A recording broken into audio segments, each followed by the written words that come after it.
Wealthy CEO froze upon seeing his barren ex-wife with Triplet's daughters who called her mommy. He wanted to see everything now. Every move, every step, every glance she gave the girls, every whisper she shared with the maids. Welcome, my beautiful family, to another heart-touching moment here on Love and Twilight. Today, let's open our hearts to stories that remind us of love, forgiveness, and second chances. If you're ready to journey with me, type "I'm here with love" in the comments so I know you're tuned in. If you haven't watched part 1 already, please check the description below.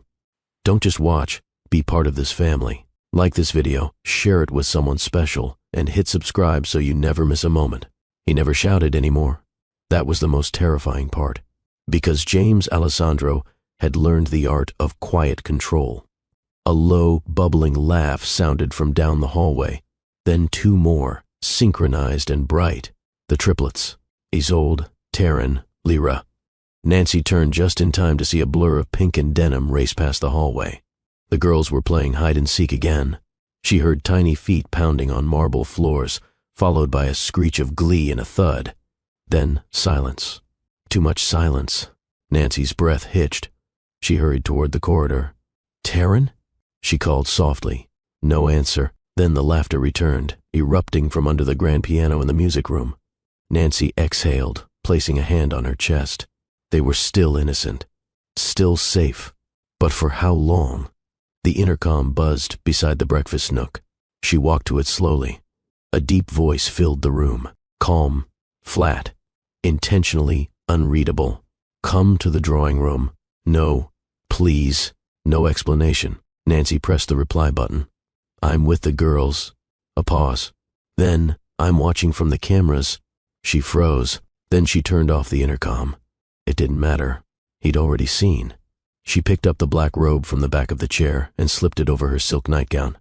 She took a moment to gather her hair into a neat twist, then walked with silent resolve toward the wide staircase. Every corner of this estate had eyes, hidden cameras, motion sensors, walls that listened. James didn't need to follow her anymore. He already knew where she was. When she entered the drawing room, he was seated by the fireplace, sipping black coffee with a calm that made her skin crawl. James Alessandro looked like a man built from fire and ice, sharp jawline, eyes too intense for, morning light, barefoot in silk pajama pants and a button-down shirt undone at the collar. There were shadows beneath his eyes. She didn't know if they were from guilt, obsession, or something more dangerous. "I was just about to check on the girls," she said. He didn't look up from his coffee. "They're fine." A beat passed. Then he looked at her, slowly, deliberately. Isolde prefers the attic for hide-and-seek. Lyra always hides in plain sight. Taryn likes corners. Nancy flinched. He'd been watching them again. "Why are you keeping them under surveillance?" she asked, voice tight. His eyes sharpened. "Because someone in this house thinks secrets are still allowed." She said nothing. He set his cup down. "Callan came by again yesterday. Left something." Nancy's heart dropped. She hadn't heard about that. No alert from the gate. No notification from staff. James must have disabled it. He pulled a folded envelope from the inside pocket of his blazer. Set it on. The coffee table between them like it was a bomb waiting to be triggered. "Another test request," he said. "From Callan." She didn't move. "And a hair sample." "From Taryn." Her knees went weak, but she remained standing. "How did he get that?" James's tone darkened. "Probably bribed a maid, or stole it when he visited." Nancy's fingers dug into her palm. "I'm handling it," he said. "By locking me in every night?" She shot back. He stood now. The height difference had always been sharp. She was tall, but he towered over her when he was angry. "I told you," he said. "No more disappearing. No more secrets." "There were no secrets until you called me Barren and walked away." "Don't twist history. Don't rewrite mine," she snapped. They were both breathing hard now. James took a step forward. "He wants to challenge paternity. Let him." His brow arched. "You're that confident?" She stepped closer. "Are you that afraid?" The space between them crackled. Then he turned away, pacing slowly to the window, hands in his pockets. "I don't want those girls near him." "Then stop acting like the kind of man who makes them run." That one hit deep. His spine stiffened, but he didn't turn around. She took a breath. Softer this time. They call you daddy when you're not looking, she whispered. They fight over who gets to sit beside you. They think you're their guardian angel. He turned around slowly, eyes stormy. Then explain this, he said, picking up the envelope and waving it. Explain why they all have my eyes. Nancy stared him down. Coincidence. He barked out a joyless laugh. Liar. Then prove it, she said, stepping even closer. Take the damn test. Find out for yourself. His hand tightened on the envelope until it crumpled. His knuckles turned white. Don't tempt me, Nancy. Why not? Her voice was trembling, but not with fear. Because if you're wrong, you'll have to let go? Or because if you're right, you'll have to admit what you did? He was right in front of her now. So close. His breath hitched once. Then he spoke, low and dangerous. You enjoy making me lose control, don't you? She lifted her chin. Only when you deserve it. A long, suffocating silence passed. He stepped back, eyes still locked on hers. Then he whispered, wear the gown tonight. She blinked. The black one? His lips twitched. You got the note. She didn't respond. He walked away, stopping at the threshold of the room. No jewelry, no heels, just the dress. Then he vanished down the hall, barefoot in his control again. Nancy stood alone in the echo of the firelight, the envelope now crumpled on the table, and a choice waiting in the folds of silk upstairs. Nancy stood at the edge of her walk-in closet, staring at the hanger. The dress, it hung like a dare, black, backless, a slit that cut up one side like a warning and a whisper. No jewelry, no heels, just the dress. She picked it up carefully, feeling the cold weight of the fabric in her hands. The silk was heavier than she remembered, like it carried expectation stitched into every thread. On the nightstand beside her was the folded note he'd sent with it. Just 2 words, wear it. She had a choice, but not really. Down the hall, she heard the triplets giggling again. Their joy was infectious, bright, full of movement and life. So opposite from the man who lived at the end of this corridor. Nancy moved quietly, slipping into the bathroom. She stared at herself in the mirror for a long while. There were no bruises on her body, no chains, no evidence, but she felt the captivity under her skin. It was in the way her eyes had grown cautious, the way her breath caught when she heard his footsteps too close, the way she had to rehearse every sentence before speaking. Still, there was a part of her, a very dangerous part, that felt something else too. Want. Later that evening, she descended the staircase. Slow, deliberate. The black dress clung to her in all the right places, hugging her curves and swaying with each step. Her hair was pinned up. Her feet were bare, her shoulders exposed. She had never looked more dangerous. James was waiting in the drawing room again, this time not seated. He stood by the hearth, glass of wine in hand, shirt open just enough to show the hollow of his collarbone and the small scar he got years ago from a broken champagne flute. He looked at her the moment she entered, didn't blink. His gaze traced her from head to toe, then lingered. She didn't say a word. He took a slow sip, then set the glass down without breaking eye contact. You came. I always do, she said, voice neutral. He chuckled, low and dry. I wasn't sure you still knew how to follow instructions. Nancy walked to the bar cart, poured herself water, and leaned on the counter. You didn't ask. You ordered. Same difference. She took a sip. No. Orders have consequences. Requests earn respect. James walked toward her, stepped soft on the rug, stopping just close enough to make her pulse stutter. Did you wear it for me? He asked, eyes fixed on her shoulder. I wore it to survive tonight. That's not a no. She met his gaze evenly. Don't pretend this is a date. You gave me a costume. I showed up for the scene. He grinned, sharp, amused. Still playing the good actress, Nancy? She stepped forward. Now they were close, too close. You think I'm pretending? You want to see pretending? Pretending was smiling at your mother while she told me how lucky I was to be chosen. Pretending was sitting at dinners where you talked about empire while I hid bruises under diamond bracelets. James stiffened. I never hit you. You didn't have to, she snapped. You just stripped my voice until silence felt like safety. He said nothing, just looked at her. Then he walked over to the table and picked up the crumpled envelope. The DNA test request. Callan's sample is already at the lab, he said. I had my assistant send it this afternoon. Her heart lurched. You said you didn't want him near them. I don't, he said coldly. But I want to know. He turned slowly, eyes calculating now. Tell me again, he said. Why do those children have my eyes? She didn't flinch. Coincidence. Liar. Then prove it, she said again. Take the test. James's jaw tightened. What if I already did? The air in the room went still. Nancy's fingers curled around the water glass, knuckles turning white. You did it already? He said nothing, just stared. I asked you months ago, she whispered. You told me you didn't need science to confirm what your heart already knew. He gave a half smile.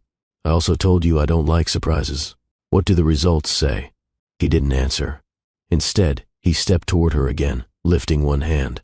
He brushed his thumb lightly against her cheek. You've always been so good at hurting me while pretending you're the wounded one. She pushed his hand away. And you've always been so good at hurting me while pretending you're in control. The distance between them narrowed. The tension crackled, but neither of them moved to close it. Not yet. I still want you, he admitted. Want isn't the same as love. Maybe not, he said, voice dropping, but I've always been better at wanting. She turned her head, resisting the part of her that ached to lean in. You should go finish your wine. You should stop looking at me like that. I'm not looking at you like anything. Yes, you are, he said, stepping around her, voice brushing her ear. You're looking at me like I'm still the man who set your skin on fire. She closed her eyes. You used to look at me that way too, she whispered. He was behind her now. His fingers grazed the bare skin of her back, tracing the line where the dress dipped. You think this dress is a command, he said quietly. It's not. It's a memory. Her eyes opened. What memory? The night I found you on the balcony, he said, wearing something almost exactly like this. You were barefoot, hair down, and you told me you didn't believe in fate. I still don't. You lied then too. Nancy turned to face him, slow and deliberate. We are not fate. We're unfinished business. He studied her, then gave a slow nod. Maybe. She stepped back, out of his reach. I'm going to bed. He didn't stop her, didn't say a word, but as she climbed the stairs, she could feel his eyes on her. The same way he'd always watched her. Not with possession, not with regret, but with something far more dangerous, intention. Nancy didn't sleep. She lay in bed with her eyes wide open, the black dress now crumpled on the floor beside the chaise lounge. Moonlight crawled across the ceiling. It was quiet, too quiet. She hated how the silence in this house felt curated, like a museum, a place where emotions weren't just discouraged. They were polished away and locked behind glass. But what haunted her wasn't the quiet. It was the envelope, still sitting on the coffee table downstairs, still unopened, still loaded with implications that could ruin everything. Did he already know? Had he been playing her?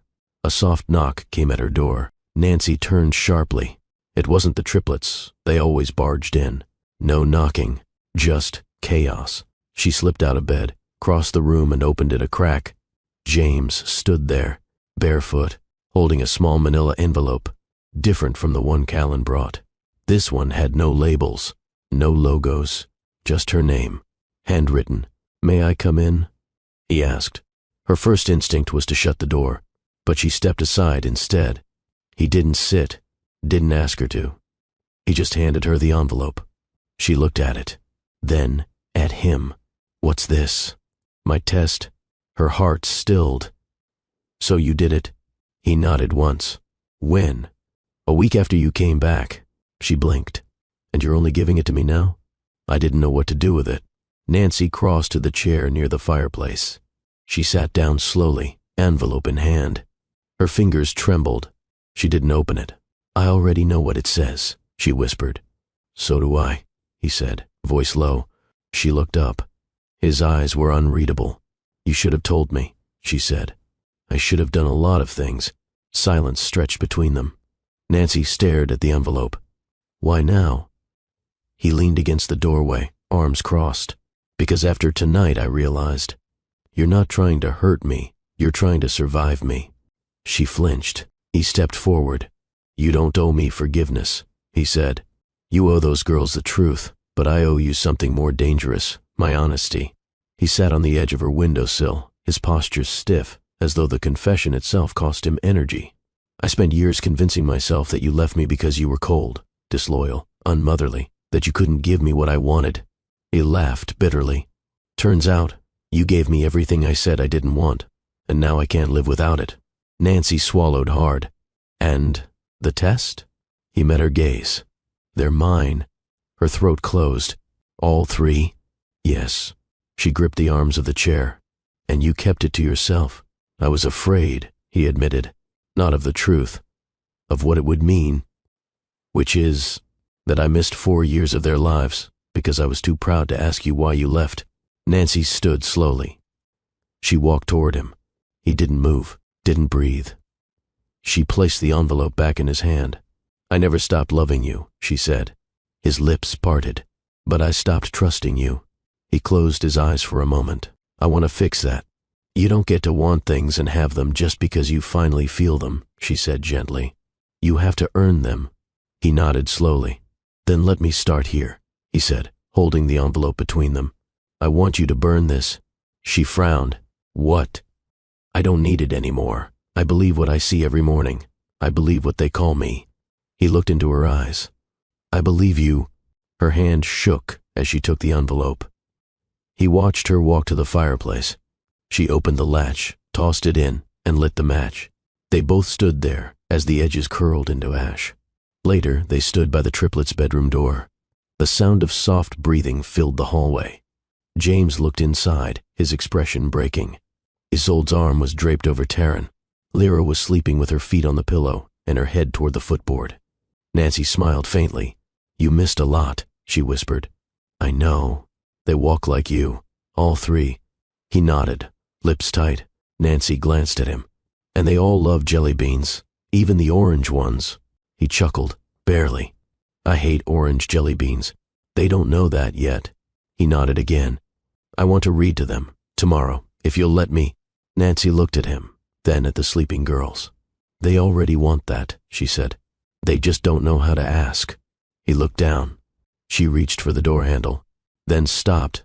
"James." He turned. "If I give you this family again, you can't hold it like a weapon." "I won't." "You can't use guilt as glue." "I won't." "And you can't lock me in anymore." He looked down at his hands. "I never wanted to trap you," he said.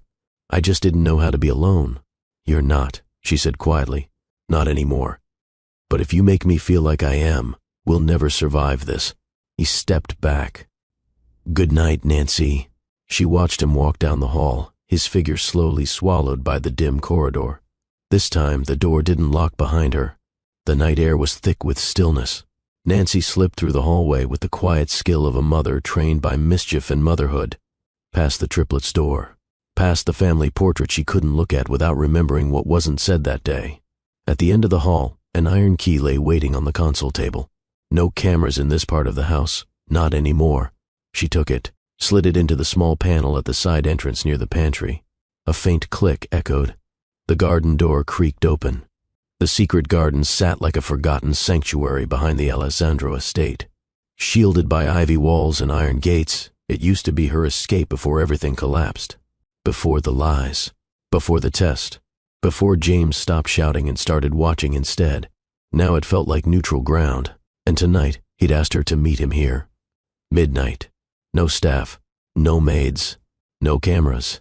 Just us. Nancy wrapped her shawl tighter around her arms. The stone path was cold under her feet. There were roses still blooming despite the season, and the old marble bench near the broken fountain glimmered under moonlight. But something felt off. The garden was too still. She paused by the gate.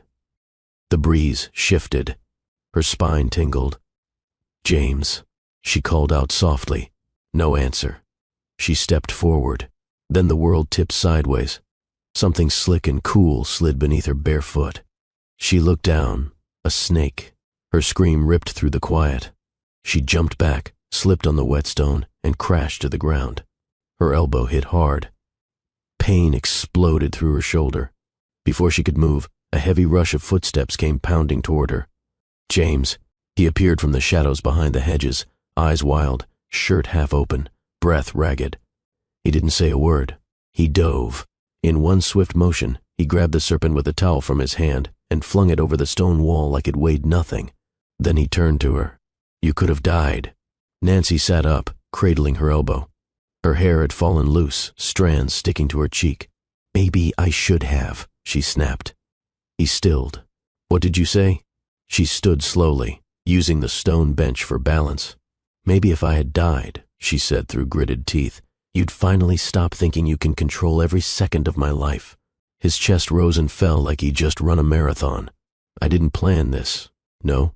But you planned the key, the message, the midnight summon, the place with no cameras. What was this? A test? A trap? Some elaborate manipulation? I told you to meet me. That's all. She laughed once, cold, bitter. Right, just like you told me to wear the dress. You don't give orders. You give ultimatums wrapped in silk. James's jaw clenched. You think I brought you out here to hurt you? No, she said, stepping closer, eyes flashing. You brought me out here to see how far you still own me. The moonlight bathed them both in silver. Her shawl fell. His eyes dropped, just for a second, to the outline of her form in the satin slip beneath. Nancy saw it. She saw all of it. The regret, the hunger, the guilt, and something else, something that burned under the surface. She took one step closer. You want me to tell you I'm sorry for hiding the girls, but you never once said sorry for making me feel like I wasn't worthy of being a mother. He didn't flinch. You left. You gave me no choice. I gave you my name. You gave me your name and locked me in a house I couldn't breathe in. A beat.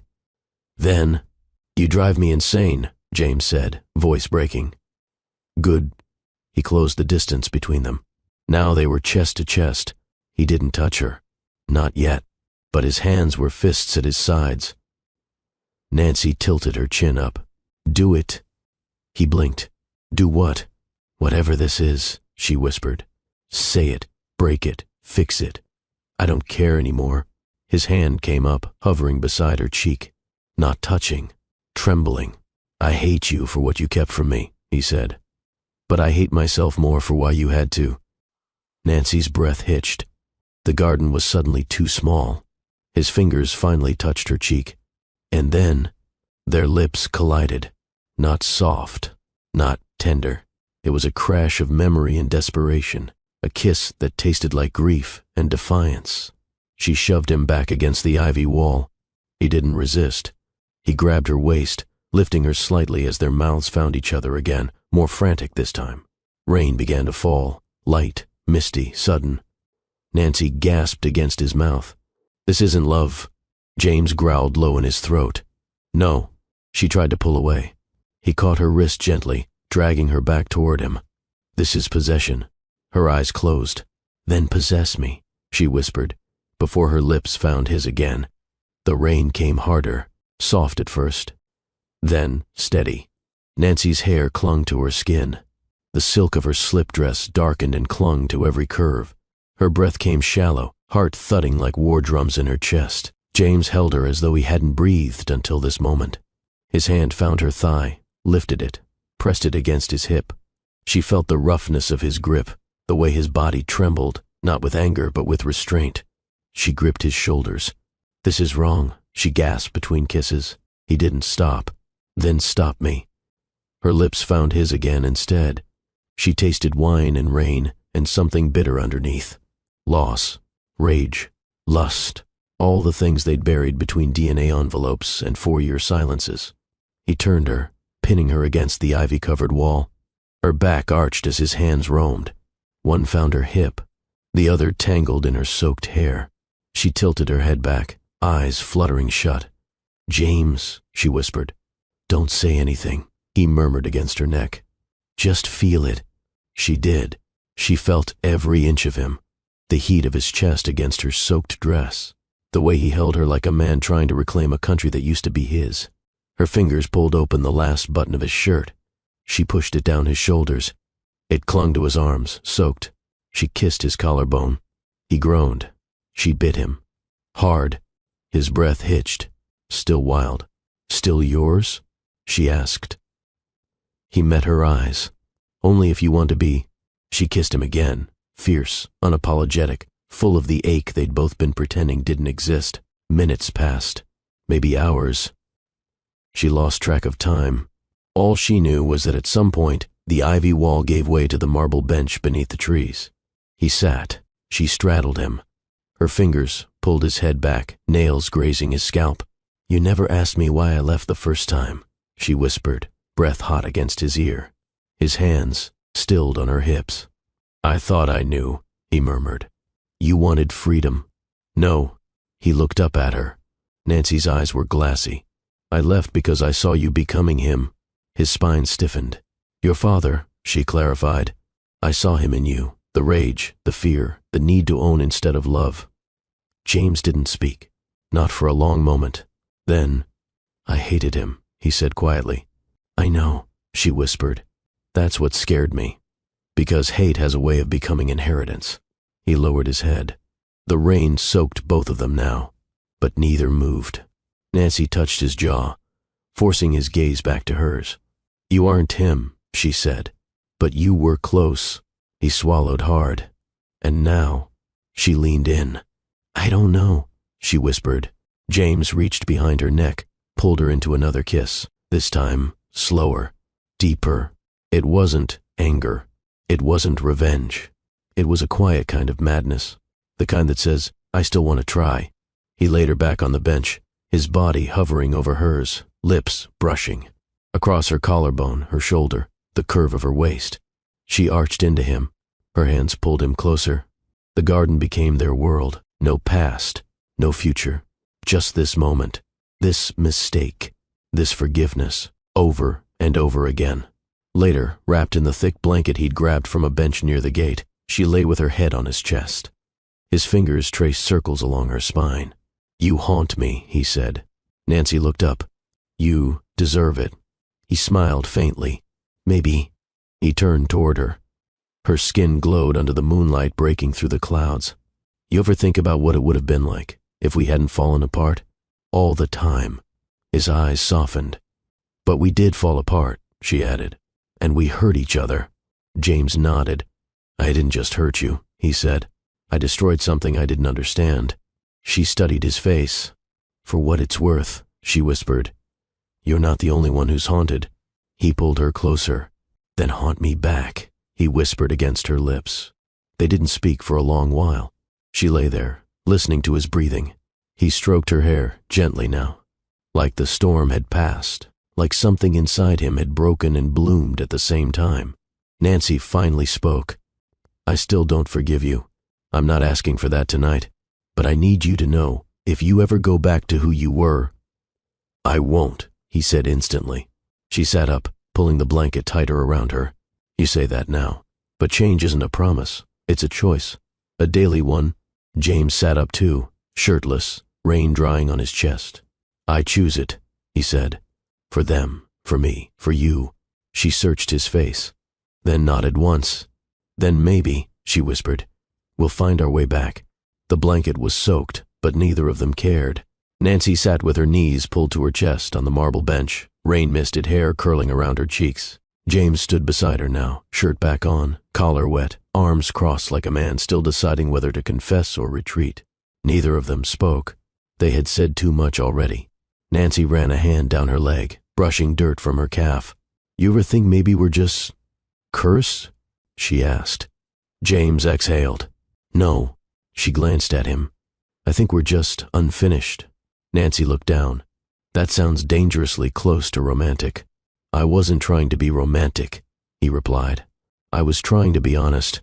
He reached out, gently brushed a strand of hair from her face. "You always look like this after a storm," he said softly. "Barefoot, quiet, more beautiful than when we danced." Nancy gave him a tired look. "Don't start." "I'm not. I'm just remembering." "Don't. It hurts." He lowered his hand. "Then let's stop hurting each other." She stood, adjusting the damp blanket around her shoulders. Too late for that. As she turned to leave the garden, James caught her wrist, not roughly, not desperately, just firmly. "I don't want to be the man you run from anymore." Nancy met his gaze. "Then stop giving me reasons to run." A flicker of guilt crossed his features. Real guilt, not performance. She watched it settle in his eyes.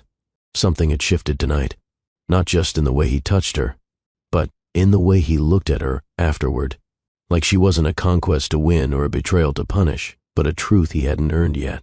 She placed her free hand over his. "I meant what I said," she whispered. "This changes nothing, unless you change everything." James nodded once. She slipped out of his grip. Inside the house, the hallway was quiet, the kind of quiet reserved for old clocks and secret thoughts. Nancy crept back into her room, stripped off the wet dress, and pulled on one of James's old shirts. She stood by the window and stared out at the moon. It wasn't romantic. It wasn't tragic. It was complicated, as all real things were. She closed the curtain, crawled into bed, didn't cry, didn't smile, just breathed. Morning arrived with shrieks and chaos. Nancy was brushing her teeth when the first scream echoed down the corridor. "Isolde stole my shoes." Nancy rolled her eyes, spit into the sink, and opened the door. Lyra was sprinting down the hallway with one sandal on and a toothbrush in her mouth. Isolde was running behind her, clutching the second sandal. Taryn trailed behind, half asleep, carrying a cereal box upside down. "Girls," Nancy called. No one slowed. She gave up. 10 minutes later, she was chasing them into the east wing. "Slow down before one of you gets hurt." They darted past the drawing room, around the corner toward James's study. Nancy cursed under her breath. Too late. Taryn skidded to a halt at the open door. Her sisters caught up.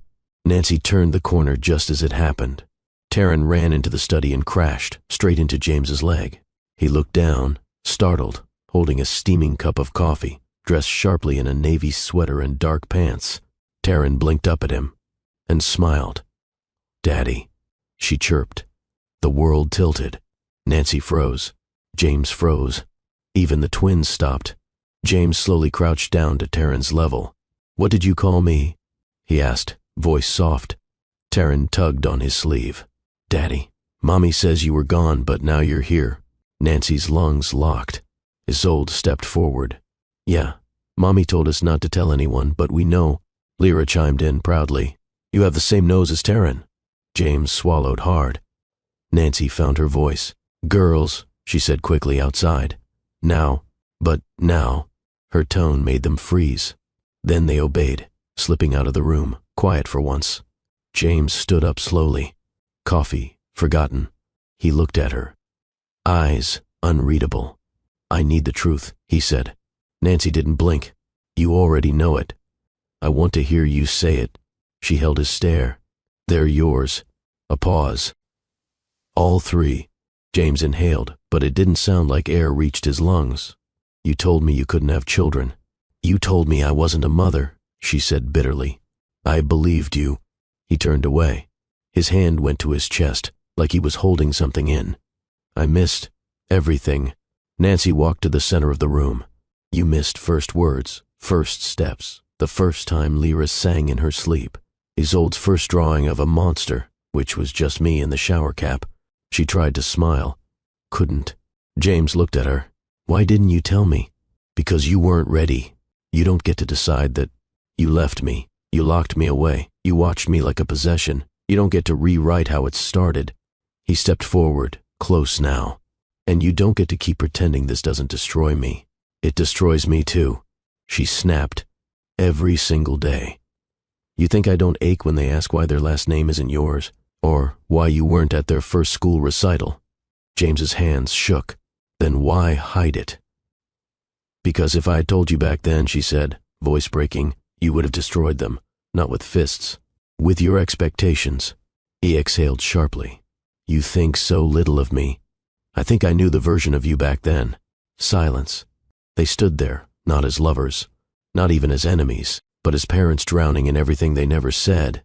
Finally, James whispered, "What happens now?" Nancy looked away, then back. "That depends," she said. "Are you going to leave again?" He shook his head slowly. "Not this time." James didn't move.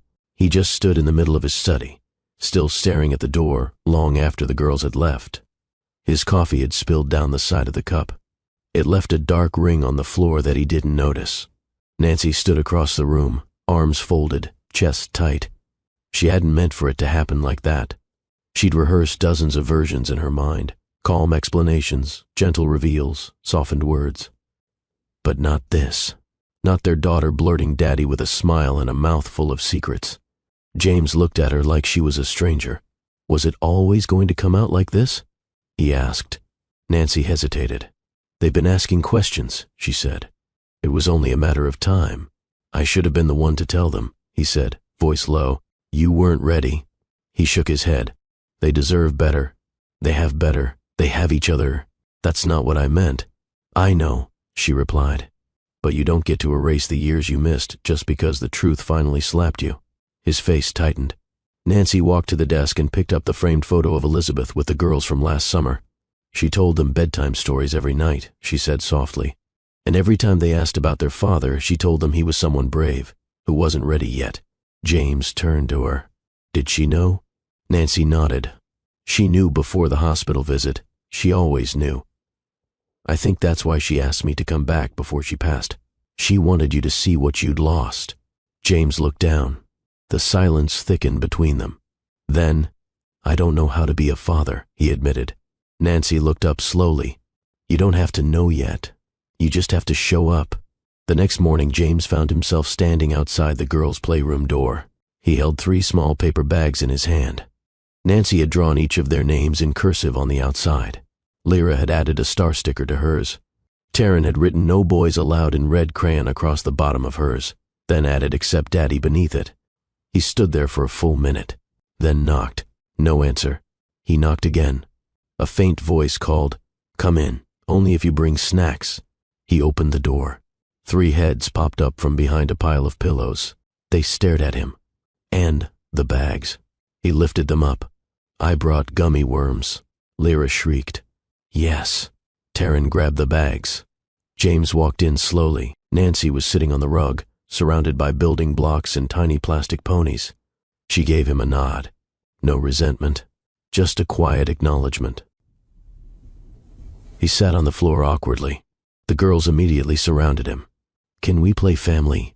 Isolde asked. James blinked. What does that mean? You be the daddy, Taryn said. I'll be the baby. Lyra's the auntie. Isolde's the mail lady. James raised an eyebrow. Mail lady? Yeah. She delivers important messages, like love notes. He smiled. All right. They began building a house from the blocks. Isolde brought over her drawing pad and started scribbling notes. Lyra tied a ribbon around James's wrist and declared it a magic family bracelet. Nancy watched it all with a strange ache in her chest. This should have been normal, but it felt like a miracle. An hour later, Taryn climbed into James's lap. She tugged on his sleeve. Are you sad? James looked down at her. Why would you ask that? Because your eyes look the way mommies do when she watches sad movies. He chuckled softly. I guess I'm a little sad. Why? Because I missed everything. Taryn tilted her head. Well, you're not missing it now. He blinked. Nancy, across the room, looked up from organizing blocks. Their eyes met, and for the first time, there was no blame, just shared loss, and, maybe, the first layer of hope. That night, Nancy found him in the kitchen, staring at the stove like it had just insulted him. You don't know how to make eggs, do you? She asked. James gave a sheepish shrug. I tried to watch a video. It ended with smoke. She smiled. Wordlessly, she walked over, took the pan from him, cracked 3 eggs, and tossed in some cheese. I'm not staying for dinner, she said. Just feeding you so you don't burn down the house. He leaned against the counter. Why didn't you tell them sooner? Because I wasn't sure you'd want them. I always wanted them. She glanced at him. No, you wanted power, legacy, something to shape in your image. He flinched. Nancy flipped the eggs. Kids aren't projects, James. They're not heirs or trophies. They're people. Messy, loud, glorious people who love freely and fall hard. He stepped closer. I know that now. Do you? She asked without looking. I spent the last 3 days watching them sleep, watching them eat cereal with milk all over the table, watching them argue about which twin is taller. She turned to him. And what did you learn? He smiled faintly. That Taryn is always taller, but Lyra always wins the argument. Nancy cracked a laugh. Then silence. Then, I want to be their father, James said. You already are. I want to be a good one. Nancy met his gaze. Then start by listening more than you speak." He nodded slowly. She handed him the plate. "You'll need this more than I will," she said. "Being a parent burns calories." He watched her leave the room and realized something heavy and wonderful. She didn't slam the door behind her. James stood in the hallway outside the playroom long after the girls had fallen asleep. The nightlight in their room cast soft glows on the walls, pink unicorns spinning lazily on the ceiling. He stared at the door, arms crossed, chest rising slow. They had called him Daddy again tonight, not like an accident, not like a question, but like a declaration, and somehow that word held more weight than anything he'd built with money, power, or name. Nancy was in the kitchen again. She was rinsing the girls' cereal bowls from earlier, wearing leggings and a loose hoodie, her hair pulled into a bun that had lost the fight to stay neat. She didn't hear him enter. He stood behind her, silent for a few seconds. Then finally, "I never would have hurt them." She didn't turn around, "Not with your hands. But you didn't know how to protect a soul either." He stepped closer. "You think I wasn't capable of love?" "No," she said, setting the last bowl down. "I think you loved control more." Her voice wasn't angry, just tired. James leaned against the counter. "I didn't want control." Nancy looked at him now. "Then what did you want?" He searched for the truth. Something clean. Something that didn't sound like another excuse. "I wanted certainty." She tilted her head. "And you thought certainty came from ownership?" "I thought it came from structure, from rules." She stepped closer, folding her arms. "Children don't live inside rules, James. They live inside stories, inside moments. You can't schedule their joy." He looked down. "I missed so many moments." Nancy nodded. "Yes, you did." A silence passed. Then she asked, "Did you get rid of the envelope?" He didn't answer right away. "Burned it," he finally said. "In front of me. That meant something. But if you're still carrying it inside you, then it was just ashes." James walked to the window. The courtyard lights shimmered on the grass. "I think I've been afraid," he said. "Of what?" "That once you said the girls were mine, you'd stop needing me." Nancy blinked. "You think I stayed because you weren't their father?" He turned. "You stayed because of them, not because of me." She looked at him quietly. "That was true. Before. And now." She hesitated, then said carefully, "Now I'm watching." He nodded. Nancy stepped forward. "You want the truth, James? Here it is. I was going to leave again." His expression didn't change. She continued, "I was waiting for one more moment of carelessness, one more snap command, one more night where you forgot that love can't be demanded." He took a deep breath. "And now, you let them crawl into your lap this morning. You listened to Lyra's story about the purple spaghetti monster without telling her it was nonsense. You held Taryn's hand when she was scared of thunder." Her voice softened. "I don't know what kind of man you'll be tomorrow, but today, you showed up." James stepped closer. "This isn't about a second chance," she said. "This is about a first choice. You never really chose us before. You just expected us to orbit around you." "I choose you," he said. "Say it louder." He did. "I choose you." She nodded once, then walked past him. Later that evening, James entered his study. He found a small shoebox on the desk, a note on top. "For when you're ready to stop pretending," Nancy's handwriting. Inside, drawings, crayon sketches, tiny handprints on construction paper. One paper said "My fave colors" in purple marker. Another said "Our house with 5 stick figures," one with dark hair and a big smile. That stick figure had Daddy written above it. His hand trembled as he picked it up. There was a small envelope taped to the side of the box. Not a test. A photo. The first one ever taken of the girls, tiny, swaddled, all 3 tucked in one hospital bassinet. The date at the bottom?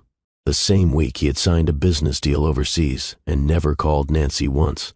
He sat down slowly. Years of missed moments hit him all at once. He placed the picture back in the box, then closed it, not to forget, but to carry. That night, Nancy found him asleep in the girls' playroom. He had dragged one of their beanbags into the corner. Taryn was curled up on his chest. Isolde lay sideways across his legs. Lyra was using his arm as a pillow.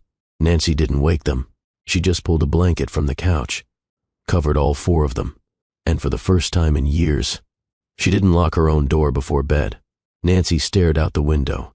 The clock read 11:47 p.m. James had been gone since afternoon. No word, no message, nothing. Dinner came and went.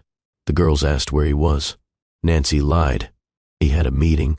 They didn't ask twice. She told herself not to care. But here she was, standing barefoot by the hallway window, arms crossed, waiting like she had all those years ago, back when he still believed love was something earned by absence. Then the headlights cut through the rain. Her breath caught. A black car pulled into the courtyard. Slowly, quietly, the door opened. James stepped out, no umbrella, no rush. The rain hit him instantly, soaking his sweater, flattening his hair. He didn't flinch.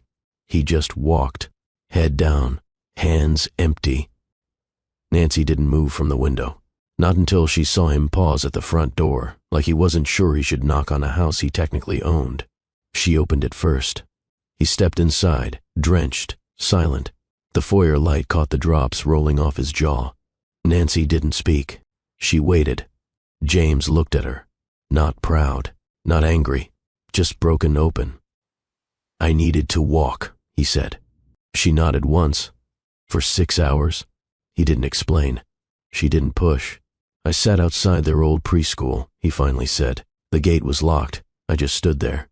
Thought about how I should have been the one carrying their lunchboxes." Nancy's face softened. He took off his wet sweater and hung it on the railing. "I missed everything," he whispered. She stepped closer. "You said that already." "I know," he said, "but I didn't feel it until today." James looked at her, water dripping from his sleeves. "I watched Taryn trace her name on the fogged window this morning. She wrote it backward. But she was proud. She looked at me like I'd made the sun rise." Nancy exhaled slowly. "She does that," she said. "Makes you feel like you're her hero, even when you're fumbling." He stepped closer. Rain had seeped through to his undershirt. Nancy didn't care. Neither did he. "I spent years thinking love was earned by building empires," he said, "but it's just showing up, again and again." She looked up at him. "Why are you telling me this now?" "Because I walked away once," he said, voice gravel. "And I know what it cost. I'm not going to do it again." He reached for her hand. She let him take it. "I won't run again," he added. Nancy swallowed hard. "I'm not asking for perfect. I'm not offering it," he replied. "I'm offering presence, daily, hourly, if that's what it takes." She stared at their joined hands. "I was angry at you today," she whispered. "Not because you left, but because a part of me still feared you would." James gently pulled her closer. "I was afraid you'd stop seeing me," he admitted. As a man worth coming back to, Nancy studied his face. And what she saw wasn't the man who built walls, but the one willing to tear them down, brick by brick. She placed her palm flat against his chest. His heart was racing. "You're soaked," she said softly. "So are you." She smiled faintly, then stepped back. "Go upstairs. Change. I'll wait." "For what?" "For you to come back down, and for us to talk, as parents, not ghosts." Minutes later, James returned, now in dry clothes, barefoot again. He found Nancy in the kitchen, 2 cups of tea on the counter. One with lemon, one with honey. He smiled. "You remembered.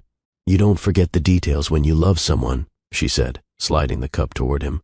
They sat at the small table near the window, steam rising between them. Nancy spoke first. "You said you wouldn't run." "I meant it." She nodded. "But I need to hear something from you too," James said gently. "What?" "That you'll stop hiding." Her eyes lifted. "I didn't hide the girls out of cruelty," she said. "I hid them out of fear." "I know. I didn't trust you with them. You had every reason not to." "But now?" He leaned forward. "Now?" She sighed. "I'm scared." "Of what?" "Of loving you again, and watching you disappear the moment it gets hard." James reached across the table, took her hand. "I'm right here," he said. "I need that to mean something more than tonight. Then I'll prove it tomorrow. And the day after that, and the one after that, too." Nancy looked down at their joined hands. "You missed their firsts," she whispered, "but you don't have to miss their now." He squeezed her hand. "I'm not leaving again." "Then don't make me ask you to stay." "You won't have to." They sat in silence after that. Not awkward, not forced, just full. The kind of silence that comes only after a storm, when nothing more needs to be said, yet everything is understood. James stood and reached for her. She didn't resist. He wrapped his arms around her, held her for a long, unhurried moment. "You were right," he whispered. "About what?" This house was full of secrets. She nodded against his chest. "But it doesn't have to be anymore." The house was too quiet. Not the peaceful kind, the kind that follows endings. Nancy moved down the hallway toward Elizabeth's room. The nurse had called her just minutes ago. "She's asking for you," she'd said. "Only you?" It was 7:13 a.m. The sun had just begun to press through the curtains. But the light felt wrong. Offbeat. Like it didn't belong in this house anymore. Nancy knocked once before entering. Elizabeth lay still in the bed, frailer than she had been just days ago. Her hair, once perfectly styled, now clung thin and silver to her cheeks.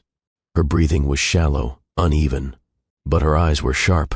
"Close the door," she rasped. Nancy obeyed. She pulled the chair closer and sat beside her.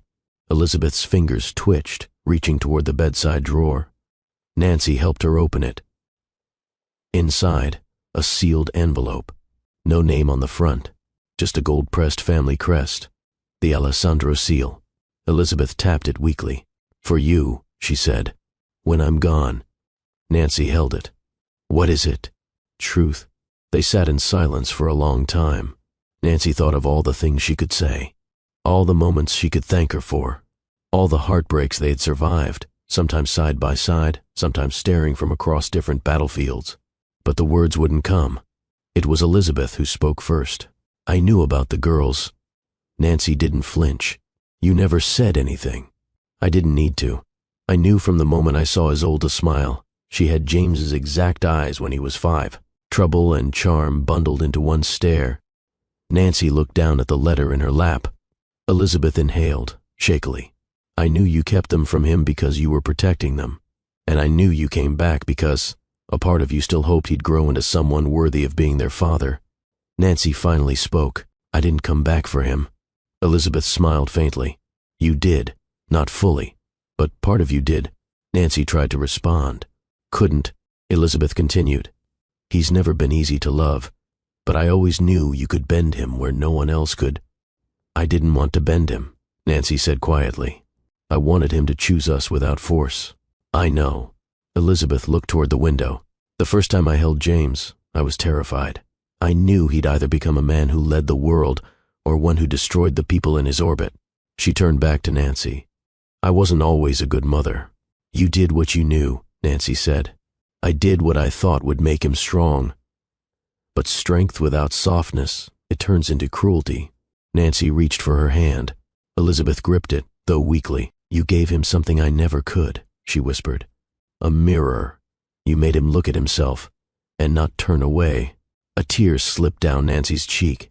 "I don't know what happens next," Nancy said. Elizabeth smiled. "You raise those girls. You teach them joy. And if James finally steps into the light, let him. But don't dim yours for him again." Nancy nodded. Elizabeth's breathing grew more ragged. She closed her eyes, then opened them once more. "Burn the test results," she said. Nancy blinked. "What?" Elizabeth gave a faint laugh. "He already knows they're his. But he needed proof, because he didn't yet believe he could be loved that much." Nancy's throat tightened. "Promise me something," Elizabeth whispered. "Anything. Don't stay out of guilt. Stay because you still believe he can be more." Nancy swallowed hard. "I'll know when it's time." Elizabeth smiled once more. Then her grip loosened. Her breathing stilled. Nancy sat there, holding her hand until it went cold. Hours later, Nancy sat in the garden, the envelope still unopened in her hands. The triplets were napping. James was somewhere in the house, probably in his study, trying not to fall apart. She opened the envelope. Inside, one sheet of paper. James's name, a string of numbers, a medical lab's header, paternity probability, 99.99%. Attached beneath it, a note in Elizabeth's handwriting. "He took the test weeks ago. He never showed you because he feared the results would demand more from him than he thought he could give. But I saw his face when he read it. He wept. Not out of anger, but because he realized he had lost 4 years, and it was nobody's fault but his own. Let him tell you when he's ready. Until then, keep this as proof that love can be louder than blood." Nancy folded the letter. She didn't cry. Not yet. But she felt something lift. A weight she didn't know she was still carrying. That night, James didn't come to dinner. He sent a message through one of the maids. "Tell them I'll be back soon. Tell Nancy. Thank you." Nancy nodded when she heard. She didn't ask where he went. She didn't need to. Sometimes people needed quiet to process truth. Sometimes people needed to disappear just long enough to return. Whole. James sat alone in the music room. It had been Elizabeth's favorite space. She used to say the silence in here had a rhythm of its own. Now, the silence was unbearable. He turned the piano bench to face the large window. His hands rested on his thighs, still, open, vulnerable. On the table beside him sat the original test results. Unopened? No. He had opened it weeks ago, long before the girls called him Daddy, long before Nancy came back. He remembered exactly where he was, standing in this very room, envelope in hand, sweating like someone about to learn the outcome of a life sentence. He had stared at the paper for a full 5 minutes. And then, when he saw those numbers, 99.99%, he felt everything and nothing all at once. Not joy, not fury, just shame. Shame that he needed a laboratory to confirm what his heart had whispered the first time he looked into Taryn's eyes. He hadn't told Nancy, not because he doubted, but because he didn't know how to face the weight of his failure. Because knowing the girls were his came with a quiet sentence, "You missed it." All of it. Their first tears, first belly laughs, the moment Lyra declared she wanted to be a pirate princess and built a ship out of cardboard and sofa cushions. The first time Isolde figured out how to braid her own hair, crooked but proud. James hadn't seen any of it. And the truth was, he didn't feel like he deserved to. He picked up the test result now, crumpled at the corner where he'd held it too tight. He read it again. Nothing had changed. He folded it slowly, stood, walked to the fireplace, the same one where Nancy had burned Callan's envelope. He lit a match, let the flame catch, watched the edge curl blacken, then disappear. He didn't need it anymore. He knew. He had always known. Nancy found him there minutes later. The scent of smoke still lingered. She crossed the room and stood beside him. "I saw the letter," she said. He nodded. "I burned the original. I figured." Silence. He turned to her. "I didn't hide it to lie. I hid it because admitting it meant I had to face who I'd become." Nancy crossed her arms. "And who's that?" "A man who wasted time pretending he wasn't a father because he didn't think he could live up to it." She watched him. "You didn't just waste time. You buried yourself in it." James gave a dry laugh. "I thought control could protect me from regret." "Regret doesn't negotiate," she replied. "It just waits." He stepped closer. "I should have told you the moment I knew." "Yes," she said, "but now that I know you knew, everything feels different." He braced himself. "Different how?" Nancy paused, then said quietly, "You let me carry the weight alone." His chest rose and fell. "I was afraid you'd walk away if I told you I knew." She met his gaze. "You should have been more afraid I'd stay and stop believing in you." That landed. He dropped his head, pressed the heel of his hand to his temple. "I'm not asking for forgiveness," he muttered. Nancy reached out, took his hand.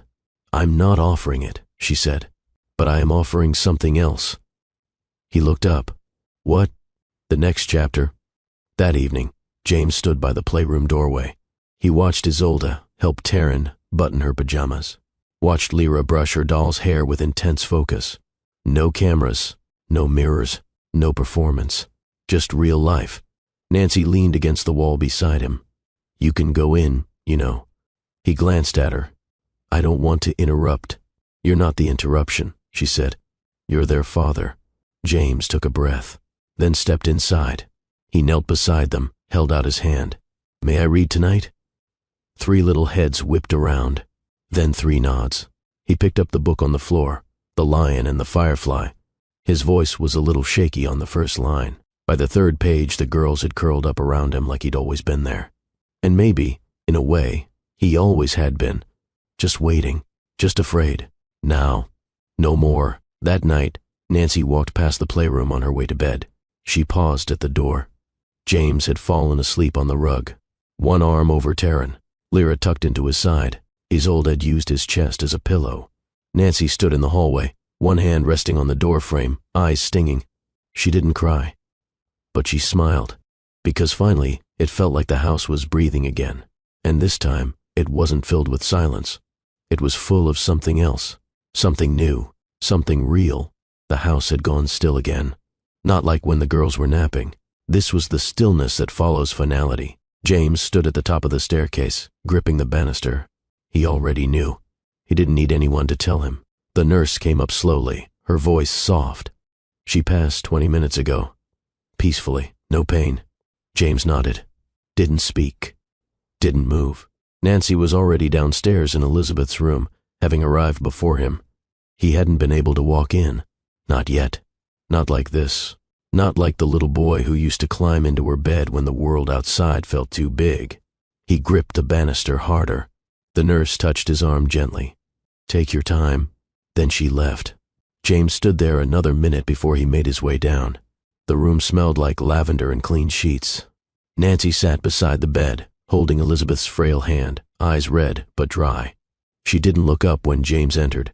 He stood frozen at the doorway. The woman in the bed was no longer the towering force of the Alessandro family, no longer the one who delivered harsh truths wrapped in fine linen. She was just gone. James took one shaky step forward, then another. He reached the edge of the bed. Nancy stood and moved aside. He sat slowly. His fingers hovered over hers.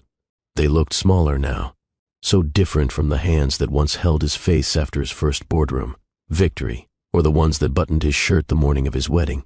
He took her hand now. It was cold, too cold. He brought it to his forehead and closed his eyes. I'm sorry, he whispered. Nancy watched from the window, silent. James didn't cry, but his whole body tensed, like emotion was something his muscles were trained to carry without expression. He spoke again, softer this time. You were right. About everything.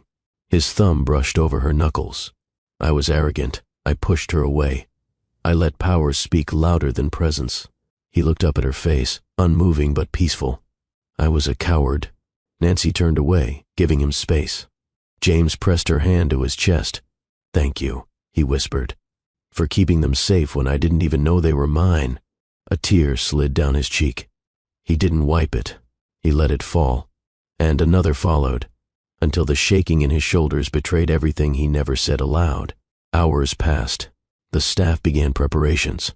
Nancy gave instructions, arranged the calls, protected the girls from the flurry of grief that hadn't touched their world yet. She found James in the music room again. He was at the piano, not playing, just sitting, fingers resting on the keys, unmoving. She walked in quietly. I called the private chapel. They'll help arrange a quiet service. James nodded. She loved the piano, he murmured. Nancy sat beside him on the bench. She used to say it was the only place she could speak without being corrected. James gave a faint smile. I never realized how much of her I became. Nancy looked at him. And how much you didn't. He turned to her. I'm afraid of leading the girls the way she led me. You're not her. I carry her in me. Then carry the best parts, Nancy said gently. The strength, the resilience. But leave the silence behind. James stared at the keys. He pressed one, a soft, low note. Then another. A simple tune began to form, clumsy but deliberate. Nancy leaned her head on his shoulder. He kept playing, one broken note after another. But he didn't stop. The next morning, James stood in front of the girls. They sat on the living room couch in pajamas, clutching stuffed animals. Nancy stood nearby, watching. I need to tell you something, he said, kneeling down. They leaned in. He took a breath. Grandma Elizabeth went to sleep, and this time, she won't wake up. Silence. Lyra blinked. Taryn's mouth opened slightly. Isolde held her bear tighter. Is she in the sky now? Lyra asked. James nodded. Yes, in the stars. Taryn looked down. Did she say goodbye? Nancy stepped in. She didn't have to. You were always in her heart. James opened his arms.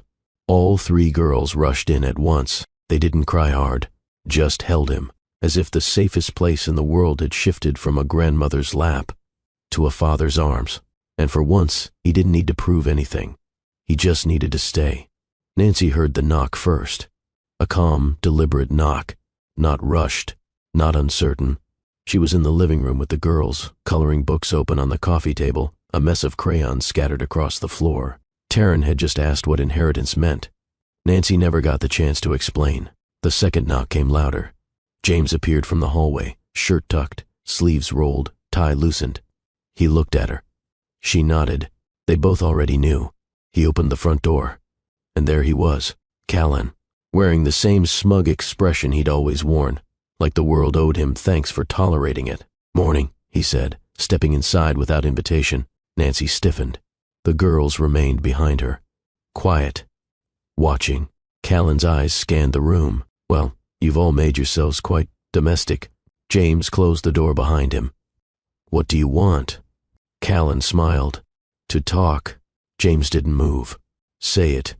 Callan reached into the inside pocket of his jacket and pulled out a thin manila folder. He tossed it onto the side table. Nancy's stomach turned. "What is that?" she asked. "Leverage," Callan replied smoothly. James stepped forward, took the folder, opened it. Inside, photographs. Nancy. The girls. The house. One photo showed Nancy walking hand in hand with Lyra through the front gate. Another was zoomed in on Isolde's face from across the street. Nancy's breath caught. "You've been watching them?" She snapped. "Relax," Callan said, raising both palms. "No one touched them. Just collected some context. Quartz-like documentation." James's entire frame shifted. Cold. Still. Dangerous. "What quartz?" Callan smiled again. "Custody."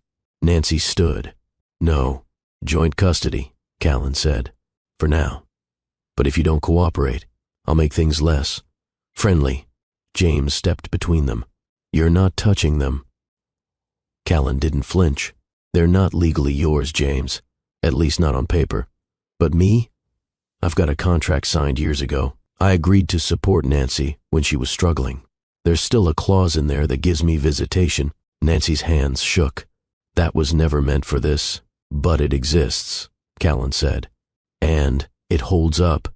James crossed his arms. "You're bluffing?" Callan grinned wider. "Try me." He walked over to the fireplace, looked around as if inspecting a home he'd already claimed. "I don't want to fight," he said. "But let's be honest, the optics are bad. Nancy left me, took the kids, 3 kids with no legal father on their birth records. Then she shacks up with you." James stepped forward slowly. "You think a judge would listen to a man who paid for surveillance on children?" "I think a judge listens to money," Callan replied. "And I've got plenty of that." "You don't have enough," James said quietly. Callan chuckled. "Then why are your hands shaking?" James looked down. They weren't, but Nancy's were. He reached for her hand. Steadying, reassuring. Callan took that as a sign of weakness. "Look, we can play hardball, drag this out, or we can make it simple." He turned to Nancy. "Let me be a part of their lives, even if just on weekends. I'll drop the paperwork. No legal war, no scandal, just cooperation." Nancy glared at him. "You were never their father. I was there first. That doesn't make you right." Callan's tone sharpened. "It makes me relevant." James stepped forward. "You're not family. You're a footnote." Callan raised an eyebrow. "Then why are you panicking?" James's voice dropped. "Because I don't fight men like you in courtrooms. I end them in boardrooms." Callan laughed. Spoken like a man who's about to lose. He started toward the door. "I'll give you 3 days," he said, not turning around. "After that, the paperwork goes to a judge. I suggest you think fast." Then he was gone. The door clicked shut. Nancy stared at it like it might reopen. James took her hand again. "Hey." She didn't speak. He turned her to face him. "Hey, I can't go through this again," she whispered. "You won't. He's not bluffing." "I know." She shook her head. "He's smart, manipulative, the kind of man who wears a suit just to deliver threats and smiles while doing it." "I know," James repeated. "And worse," she added, "he knows how to make lies sound like logic." James didn't answer right away. Then he said, "Let him try." Nancy looked up. "We could lose them." James cupped her face. "Then we fight like hell." She searched his eyes. "Together?" Always. That night, the girls were asleep. James sat in the study, laptop open, legal files pulled from storage, stacks of old agreements on the desk. Nancy entered quietly. "You've been at this for hours. I need to see what he has, and what he's bluffing with." She sat across from him. "Even if he's bluffing," she said, "he's still dangerous." James looked at her. "And so am I." Nancy raised an eyebrow. "Not the same way." "No," James said, "but I have something he never will." "What?" "A reason to win." Nancy stood, came around the desk, sat on his lap. Their eyes locked. "You really mean to fight this?" she asked. "I mean to bury him." She pressed her forehead to his. "Then we do it our way. Together," he whispered. The rooftop was quiet. Nancy stood by the edge, arms folded against the early evening breeze. The city below buzzed with life, horns, lights, sirens, but up here, everything felt removed, isolated, exactly how she needed it to be. The moment James stepped out onto the terrace, lights, sirens, but up here, everything felt removed, isolated, exactly how she needed it to be. The moment James stepped out onto the terrace, she didn't turn. He didn't speak right away. He just walked to the other side and leaned on the railing, his eyes fixed on the skyline. For a long while, neither of them said anything. Then, "What's your plan?" Nancy asked, eyes still forward. James sighed. "Expose him, publicly if needed. I have enough people on payroll who can dig into every company he's ever touched. He doesn't care about exposure. He thrives on it." James looked at her. "Then what do you suggest?" Nancy turned now. "I suggest we stop pretending like we're always 3 steps ahead. Callan plays long games, and we're barely on our feet." James tilted his head. "You think we're not ready?" "I think we've just barely begun to heal," she said. "And now we're standing at the edge again." He walked to her. "Let's not jump this time." Nancy let out a quiet laugh. "This isn't about us," she said. "It always is." "No," she replied firmly. "This is about the girls, about keeping them safe, and I'm not sure dragging this into a courtroom will do that." James stared at her. "And letting him visit them? Letting him plant ideas in their heads? That's safer?" "I'm not saying that," she snapped. "Then say what you're saying." "I'm saying." She paused, frustrated. "I'm saying if we're going to fight him, we need to be united. We are." "No," she said. "You and I. We still haven't dealt with the parts of this that hurt. We've been managing, patching, but not facing." James took a breath. "I'm facing it now." She met his eyes. "I need to know something before we go to war with him." "Ask. If he wins, even a little, will you still stay?" His jaw tightened. "If he wins custody for weekends, or supervised visits, if we lose in the eyes of the court, will you still stand beside me?" He stepped closer. "I didn't come back to win battles," he said. "I came back to build a home." Nancy looked away. "But homes can crumble. Then we rebuild." She turned sharply. "Stop making everything sound simple." "I'm not," he said. "I'm making it sound possible." Nancy stared at him. "I don't want to raise our daughters looking over my shoulder." "Then don't," he said. "Let me carry that. I've been carrying it alone for years." James placed a hand over his chest. "Then pass it here." She blinked. He stepped closer. "I'm serious," he said. "If Callan wants to come for what he never earned, let him. But he'll have to walk through me to touch anything in this house." Nancy didn't answer. She just walked past him to the far side of the rooftop. Leaning against the railing, she stared out at the moon. James followed. "I know you're scared," he said gently. "I'm not scared," she replied. "I'm exhausted." He stood beside her. "If we walk away now, we'll live the rest of our lives wondering what he might try next."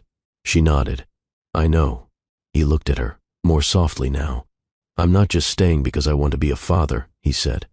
"I'm staying because I can't unlove what we built." Nancy turned to him slowly, then stop watching the storm and stand with me in the rain. James stepped forward and wrapped his arms around her from behind. The city lights danced below. Their world was uncertain, but for the first time their footing was steady. Later that night, James found a box tucked behind his office bookshelf.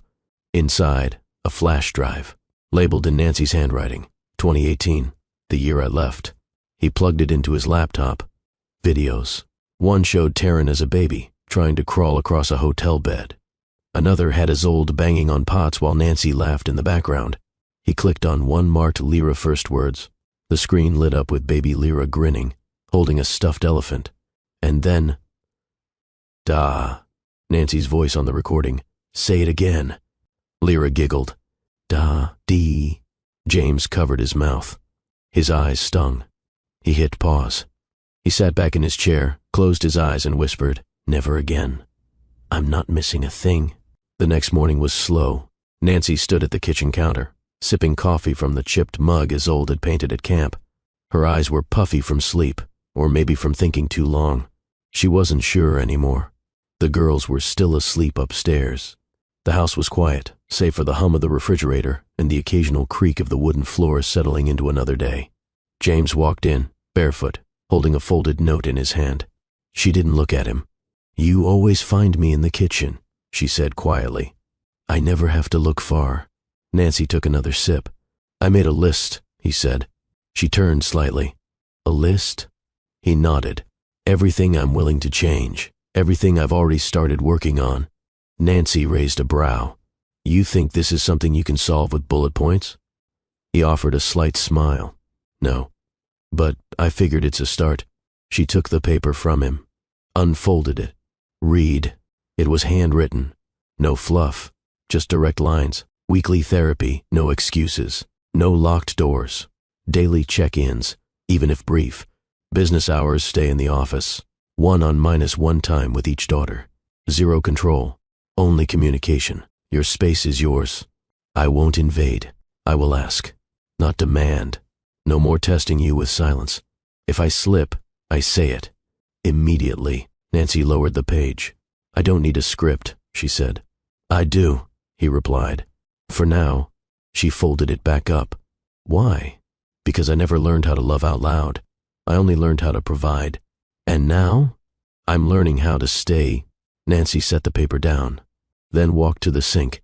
"You've said that before," she said, voice sharper now. "Every time things got heavy. You always said you'd stay. But staying means showing up even when you're not being praised for it." James stepped closer. "I'm not asking you to believe me today." "Then, what are you asking?" He was quiet for a beat. "Then, I'm asking you to let me earn tomorrow." Nancy turned. "You want me to stay?" "Yes." "Then listen to me very carefully." He straightened. She stepped forward, eyes locked on his. "No more contracts, no more wedding plans, no rings, no signatures." He looked confused. "Okay." She kept going. "If I stay on my terms. Not because you made it comfortable, not because the house is big, or because the girls think you're magic with bedtime stories now." He stayed silent.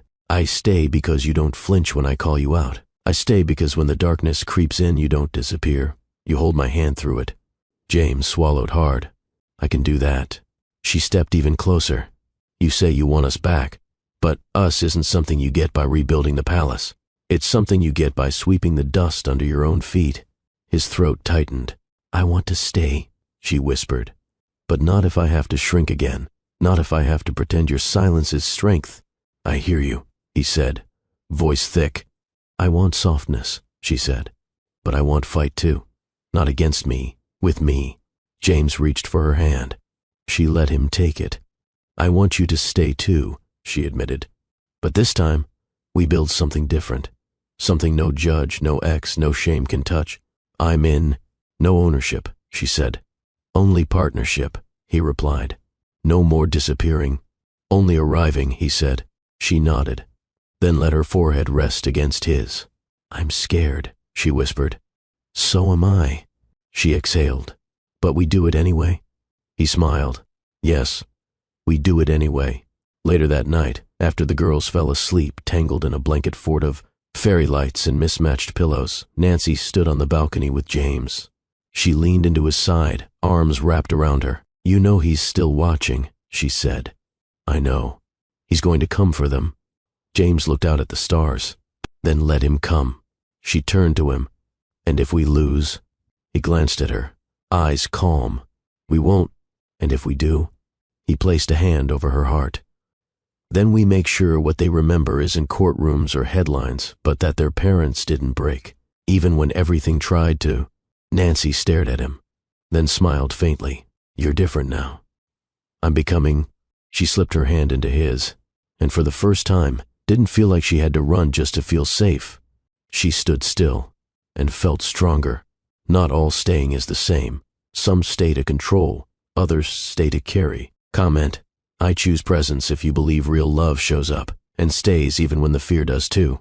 The morning wasn't dramatic. There was no piano music, no rooftop declarations, no heated arguments echoing down the halls, just the smell of scrambled eggs and a faint giggle from the dining room. Nancy stood in the hallway watching James pour cereal into 3 uneven bowls. More milk than necessary, the kind of mess he once hired someone else to clean. Taryn had syrup on her fingers and was licking them unapologetically. Lyra argued with Isolde over who got the red spoon. Nancy blinked. It looked normal. It felt impossible. James caught her watching and gave her a small nod. She nodded back. No performance, no masks, just routine beginning to form around what was once chaos. Later that morning, Nancy found 3 new toothbrushes in the upstairs bathroom. Purple, green, yellow, each labeled with stickers L-T-I. She stared at them for a long time, not because they were expensive, not because they were fancy, but because they were chosen, purchased, placed, thoughtfully. James passed by the door and paused when he saw her standing there. You okay? She looked at him. You remembered green's her favorite. He nodded. Taryn made it clear, very clear. Nancy smiled. It's just a toothbrush, he said. She shook her head. No, it's the first thing you've bought that wasn't meant to impress. It was meant to care. He stepped into the doorway. I'm trying. You're doing. She looked down at the sink again. The brushes leaned against the porcelain like they belonged there. By lunchtime, Nancy found James in the garden with the girls, playing, something that loosely resembled tag and mostly resembled chaos. Taryn had mud on her knees. Isolde had leaves in her hair. Lyra had taken off her shoes and declared herself Queen of the Rocks. James didn't correct them, didn't redirect. He just played. When he saw Nancy, he called out, You joining? She raised an eyebrow. Do I look like I run for sport? Lyra yelled, Tag the Queen! Nancy shrieked as they all charged toward her. Moments later, she was laughing in the grass, her blouse stained, her breath uneven. James collapsed beside her. Why do I feel like I got tackled by wild puppies? Because you did. He looked at her. You look good like this. Muddy. Free. She didn't respond. Didn't have to, because he wasn't complimenting the clothes. He was complimenting the quiet behind her eyes, the peace that had taken weeks to rebuild. And it wasn't finished, but it was beginning. That evening, Nancy prepared a bath for the girls while James cleaned the dishes. It wasn't glamorous. It wasn't romantic. It was real. She listened to him hum while rinsing plates. She heard the water run, the clink of silverware, the squeal of Lyra in the tub when Taryn dumped a cup of water on her head. This was the kind of life she used to dream about. Not yachts, not diamonds, just a man she didn't have to beg to show up. Later, when the girls were asleep, James found Nancy folding laundry on the couch. He sat across from her, watching. Are we boring now? He asked. She looked up, confused. Do you miss the fire, the chaos? He shook his head. I don't miss who I was in it. She smiled. Then let boring be our blessing. James stood, took a blanket from the armrest, and draped it over her lap. Tomorrow, he said. I take them to the park. Nancy looked up. Alone? He nodded. They asked, said they want to teach me to swing. She laughed. Bring Band-Aids. He grinned. Already packed. She touched his hand gently. You're doing better than I ever expected. He paused. I'm not perfect. She looked at him. I didn't ask for perfect. I asked for present. He went to bed before her that night. She stayed on the couch a little longer, finishing the last basket of clothes, then walking quietly to each of the girls' rooms to check on them. Then she paused outside the bedroom door she used to avoid. Now, the door was open. No lock, just warm light from the lamp inside. James lay on his side, half asleep, facing her side of the bed. Empty, waiting. She walked in slowly, climbed in without a word. He opened his eyes. Hey. Hey. He reached for her hand under the blanket, held it, Didn't squeeze, didn't tug, just held it. Nancy closed her eyes and didn't dream of leaving. The rain started just after midnight, not loud, just soft enough to notice. Nancy blinked awake in the dark, unsure what pulled her from sleep. Then she felt it, James, still beside her, not moving. He used to sleep on the edge, like he was ready to leave if it got too real. Now he was in the center, their hands still touching from hours ago. She turned slowly to face him. He wasn't asleep. "Can't sleep?" she whispered. "No," he replied. His voice was quiet, not heavy, just full. "Why?" He paused. "Too full in my head." She waited. He rolled onto his back, staring at the ceiling. "I keep thinking someone's going to knock on the door and take this all back, that it's too good, too quiet." Nancy stayed still. "Because quiet never lasted before," he continued.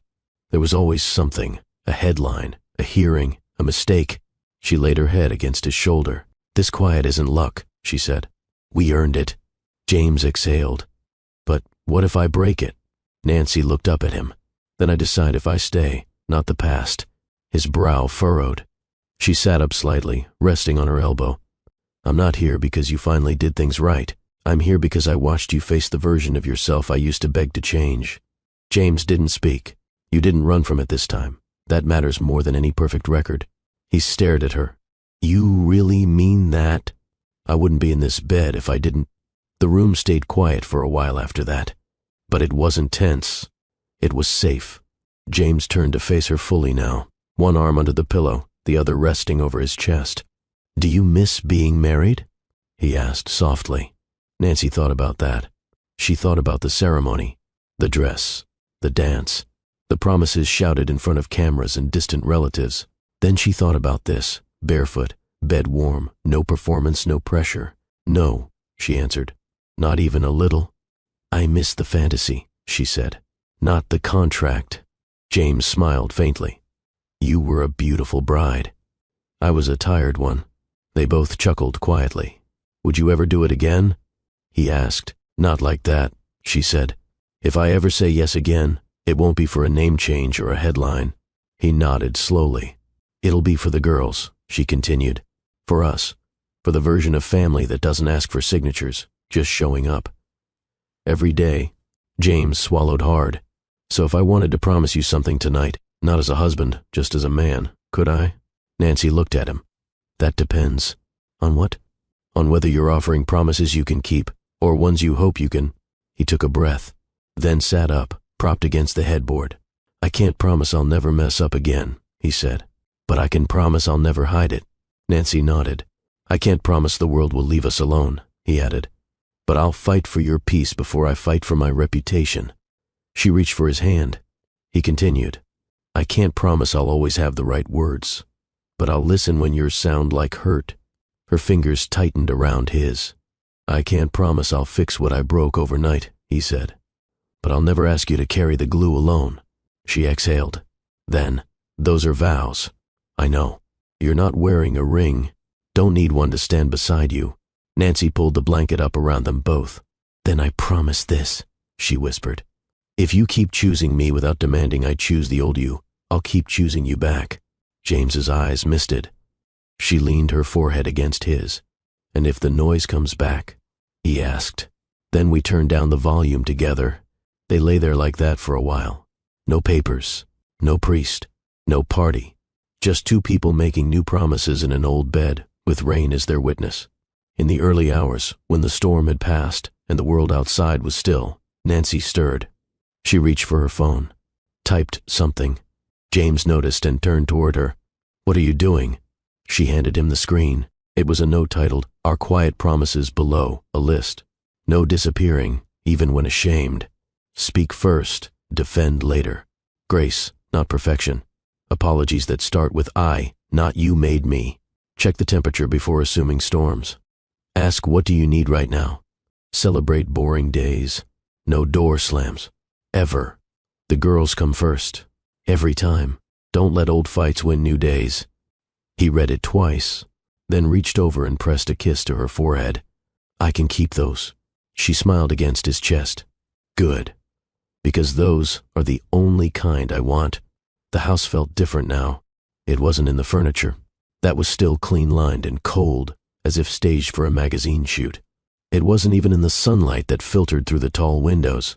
It was in the quiet hum of life, the squeak of little feet down the hallway, laughter bouncing off walls once too silent, half-done puzzles on the rug, an empty yogurt cup on the counter that hadn't been there the night before. Nancy stood at the kitchen island, tying her robe a little tighter, watching the girls play in their pajamas. It was the first morning she'd woken up in James's house without feeling like a guest. Still, there was a strangeness in the normal. That morning, James had left early to pick something up. No explanation. Just a kiss on the cheek and a cryptic "I'll be back soon." She didn't expect a grand gesture. That wasn't who he was. Not anymore. Not the man who used to send designer bags as apologies. This version of him seemed quieter, simpler, but still, what was he up to? He returned 20 minutes later with a brown paper bag and a smile that looked like he was holding in a secret. The girls ran to him. He hugged them, kissed Nancy lightly, then walked past all of them to the guest bathroom. Nancy watched him with narrowed eyes. He emerged empty-handed. "Everything okay?" she asked. "Yeah," he said. "Just needed to drop something off." "What?" He grinned.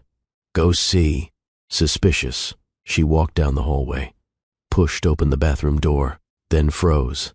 3 toothbrushes, pink, lavender, tiny ones, laid side by side in the ceramic holder by the sink. Beside them, a 4th, bigger, soft-bristled, hers, and beside that, a 5th, James's. 5, all different sizes, all in one place. She didn't cry right away. She stared, then touched the one labeled with a sticker, Daisy. Next to it, Lulu. Her heart stuttered. James had labeled them himself, careful and crooked handwriting betraying his efforts. And hers, Mommy, was there too. That's when it hit. Not diamonds. Not roses. Toothbrushes. A symbol no one else would notice, but she did.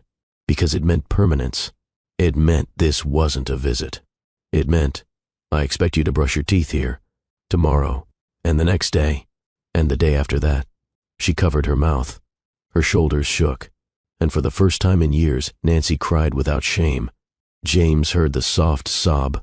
He didn't enter. Just leaned on the doorframe until she returned to the hallway, eyes glistening, one of the toothbrushes in her hand. She didn't say a word. She didn't have to. Instead, she walked to him and pressed her forehead to his chest. "You bought the wrong color," she said through a teary laugh. "Lulu hates pink." "She'll survive," he said, holding her close. "Next time she can pick it herself." Nancy nodded.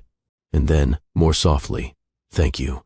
Later that afternoon, the girls played in the backyard with Bubbles while Nancy and James sat under the shade of a tree, sharing cut fruit and old memories. "You used to think showing up meant sending someone," she teased. He chuckled. "Yeah, I was great at delegation, terrible at presents." She smiled. "I still don't know what I'm doing most days," he admitted.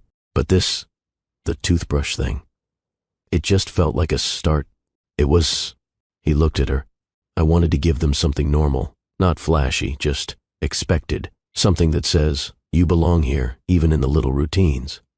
Nancy looked back at the window, where 5 toothbrushes now lived like quiet witnesses. "You did?" He chewed on a slice of mango, then glanced back at her. "I was scared to ask if they'd stay." "If you'd stay..." She turned toward him. "I wasn't waiting for an invitation," she said. "I was waiting for signs that you wanted a family, not just forgiveness." He sat with that. "You gave me that today." She brushed her fingers across his wrist. "And now you've got 5 toothbrushes and 3 women expecting you to keep stepping up." He laughed. "No pressure." "Oh, all the pressure," she said, grinning. Then she leaned in. "And just so you know, if you ever move mine out of that holder, I will riot." James held up both hands. "Noted." That evening, Daisy refused to go to bed until she brushed with her new toothbrush. "Mommy, it's sparkly." "And it's pink," Lulu huffed. "I wanted purple." "We'll trade tomorrow," Nancy promised, tucking them both in. In the other room, James was adjusting the pillows, straightening the covers in what used to be his spotless guest room.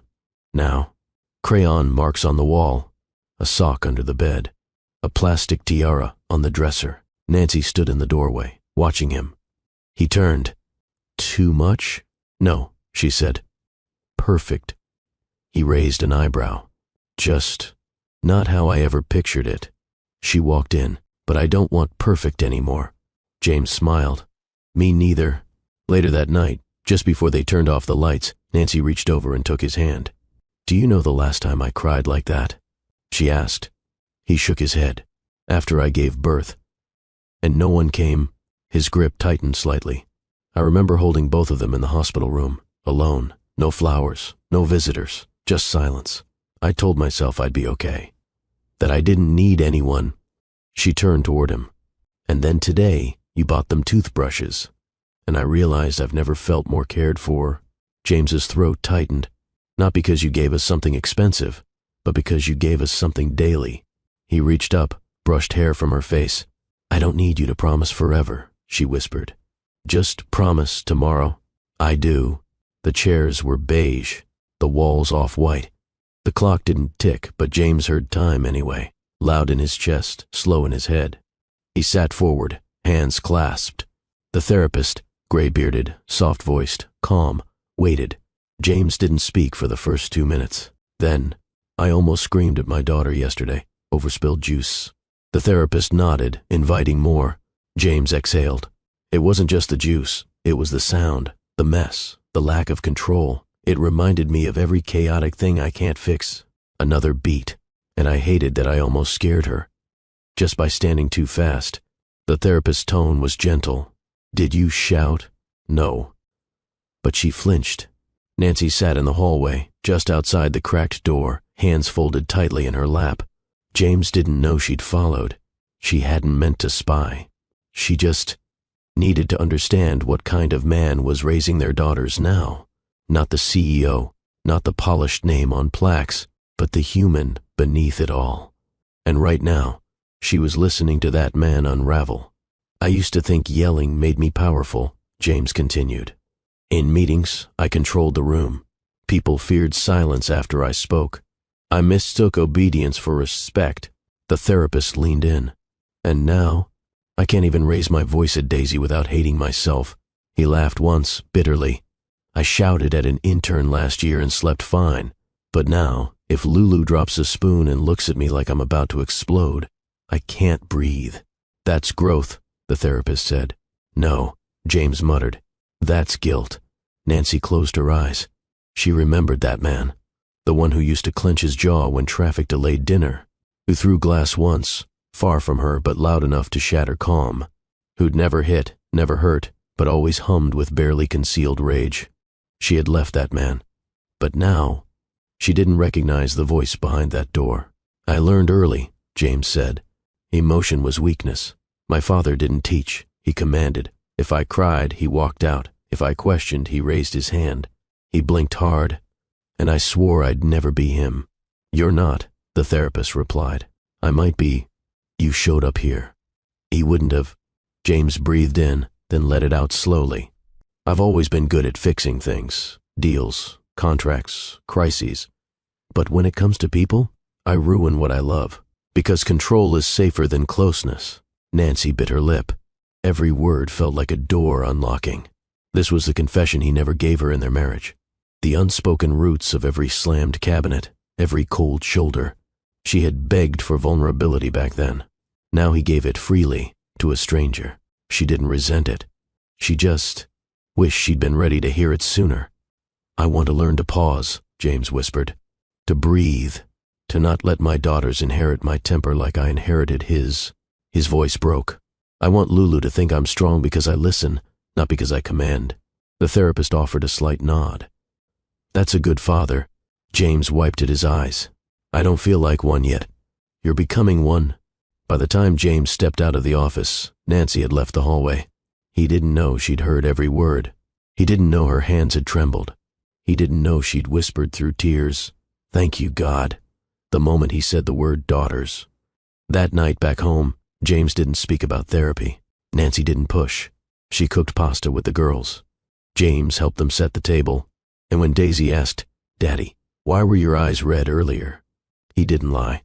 Sometimes, he said, kneeling to her level, Grown-ups go to places that help them grow. Like school? She asked. Exactly like school, he smiled. But for your heart. Daisy nodded solemnly. I like your heart, she said. Me too, Lulu chimed in. Even when it's quiet. Nancy bit her lip.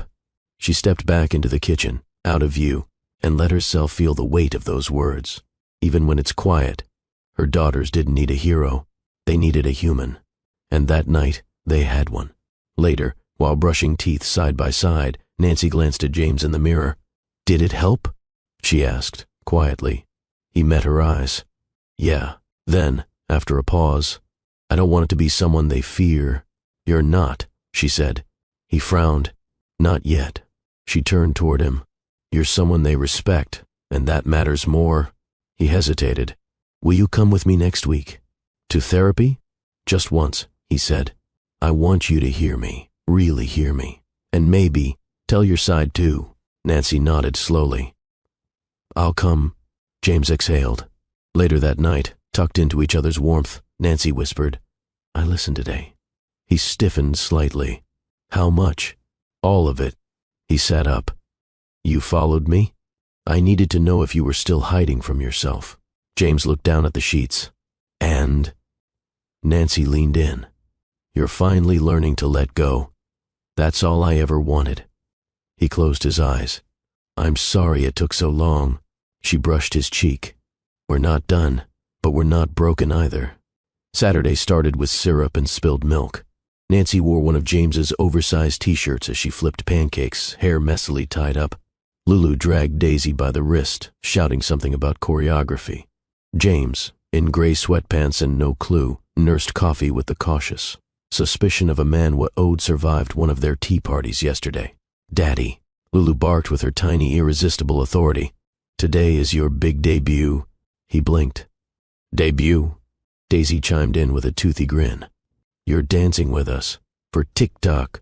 James looked like he'd been handed a lawsuit by a teddy bear. Nancy tried so hard not to laugh. He pointed to his own chest. Me. Lulu folded her arms, mimicking him perfectly. Yes. You said last week you'd do anything for us. James sighed, smiling despite himself. I was emotional. I didn't mean viral. The girls cleared the coffee table with military efficiency. Lulu fetched her iPad. Daisy set up the ring light she got last Christmas and barely understood. Nancy leaned against the wall, arms crossed, the ghost of a smirk playing on her lips. Ready? Lulu asked. James raised a brow. For humiliation? Always.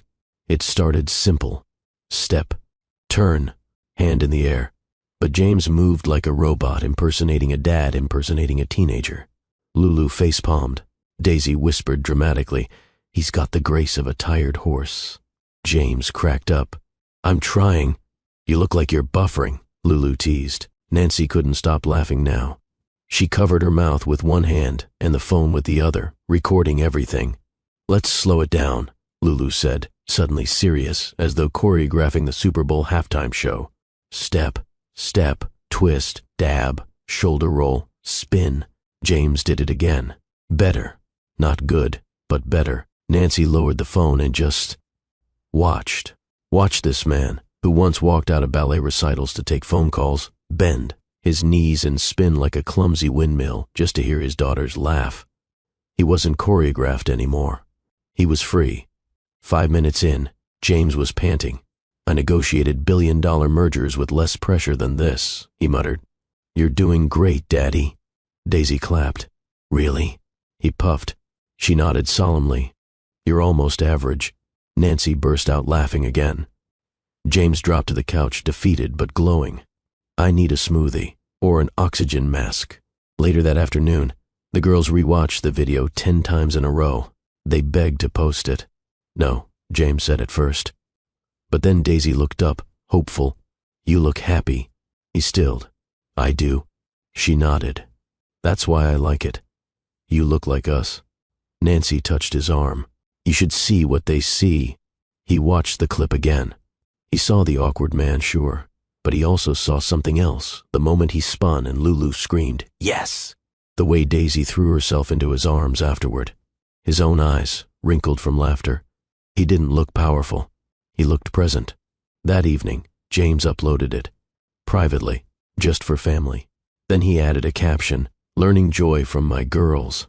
Nancy kissed his shoulder when she saw it. No diamond ever made her cry the way that clip did.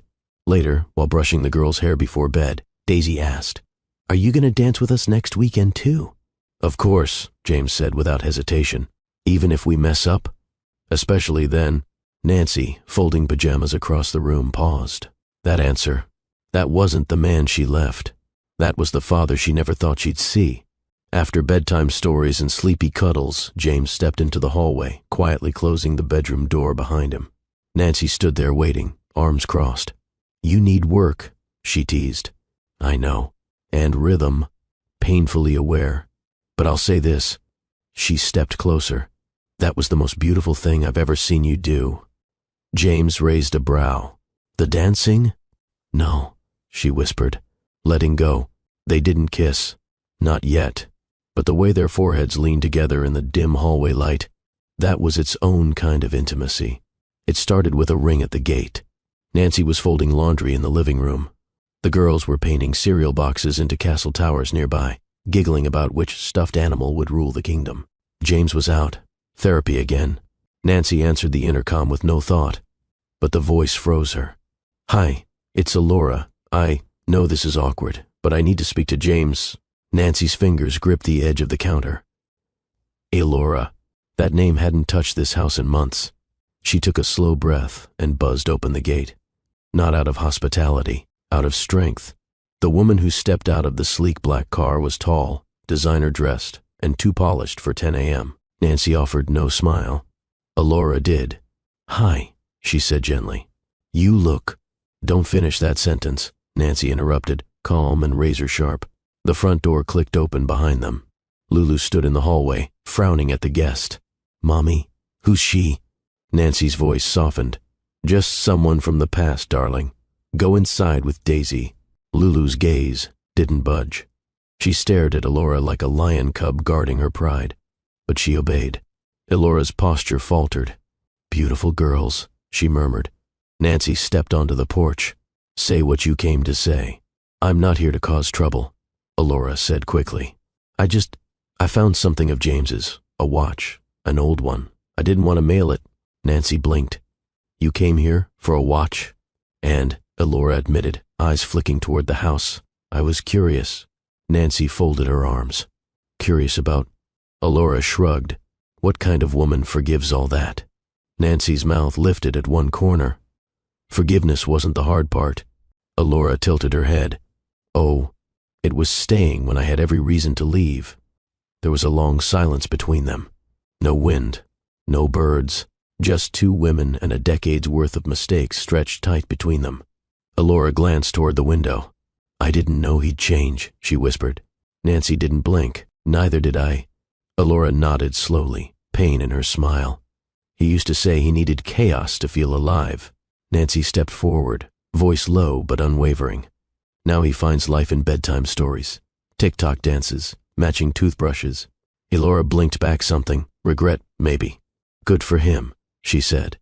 "Truly." Nancy's tone never changed. "I'm not the woman who clawed her way back. I'm the woman who made peace with who she became while waiting." "I thought you'd hate me," Alora admitted. Nancy shook her head. "No. You were the mirror, not the problem." Alora laughed softly. "James always said you were terrifyingly wise." Nancy smiled fully now. "He also thought socks belonged in the fridge, so let's not give his judgment too much credit." They both laughed. And for 1 second, the air eased. Not friendship, but finality. James's car pulled into the driveway. He stepped out with a gym bag and a small sunflower bouquet clutched awkwardly. He stopped cold when he saw them. Nancy turned, gave him a look that said, "Stay where you are." James obeyed. Alora watched him from the porch. "He looks lighter," she said softly. Nancy didn't respond.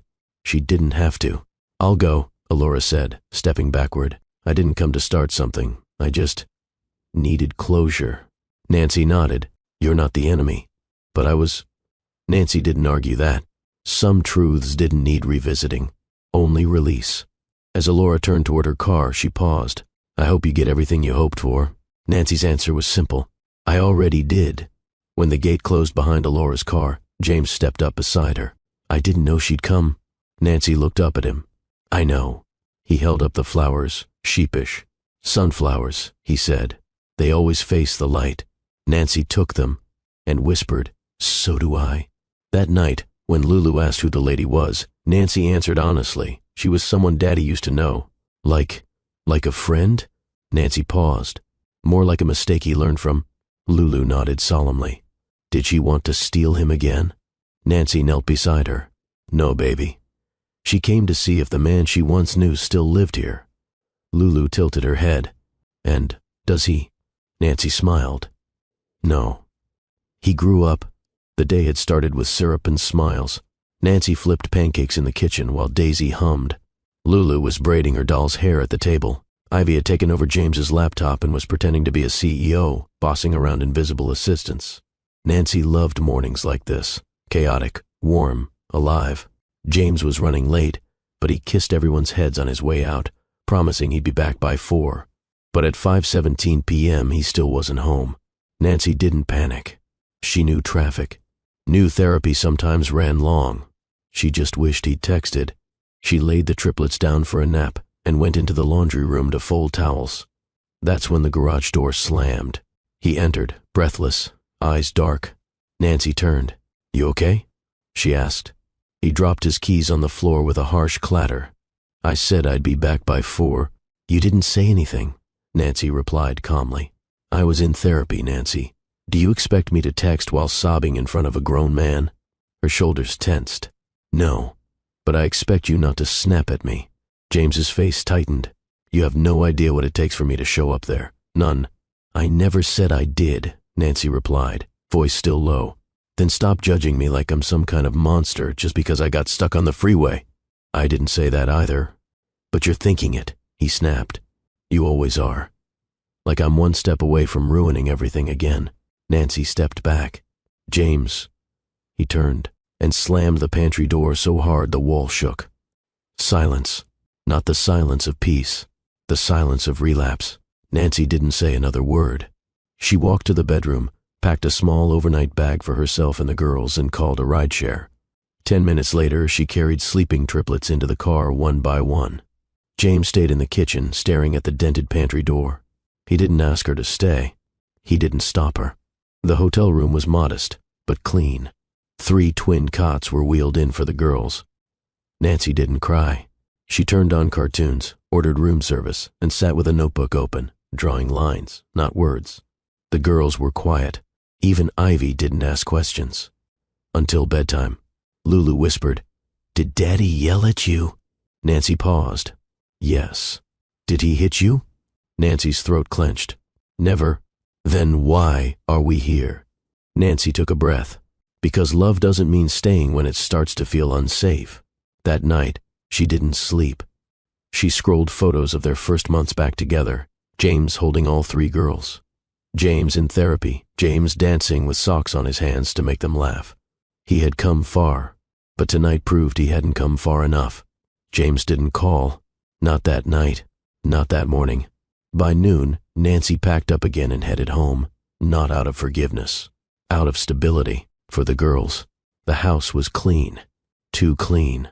James sat on the porch, hair disheveled, face pale, like he hadn't slept either. Nancy opened the car door and lifted Ivy out. James rose immediately. Nancy. She shook her head. Let me put them down first. He obeyed. 20 minutes later, they sat in the living room. A space once filled with laughter now held tension so thick it could choke. James spoke first. I messed up. Nancy nodded. I scared them. You scared me too.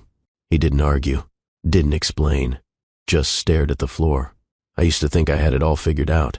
Then I realized healing isn't a line, it's a loop. And sometimes I circle back to the worst version of myself. Nancy watched him. I thought you were done being that version.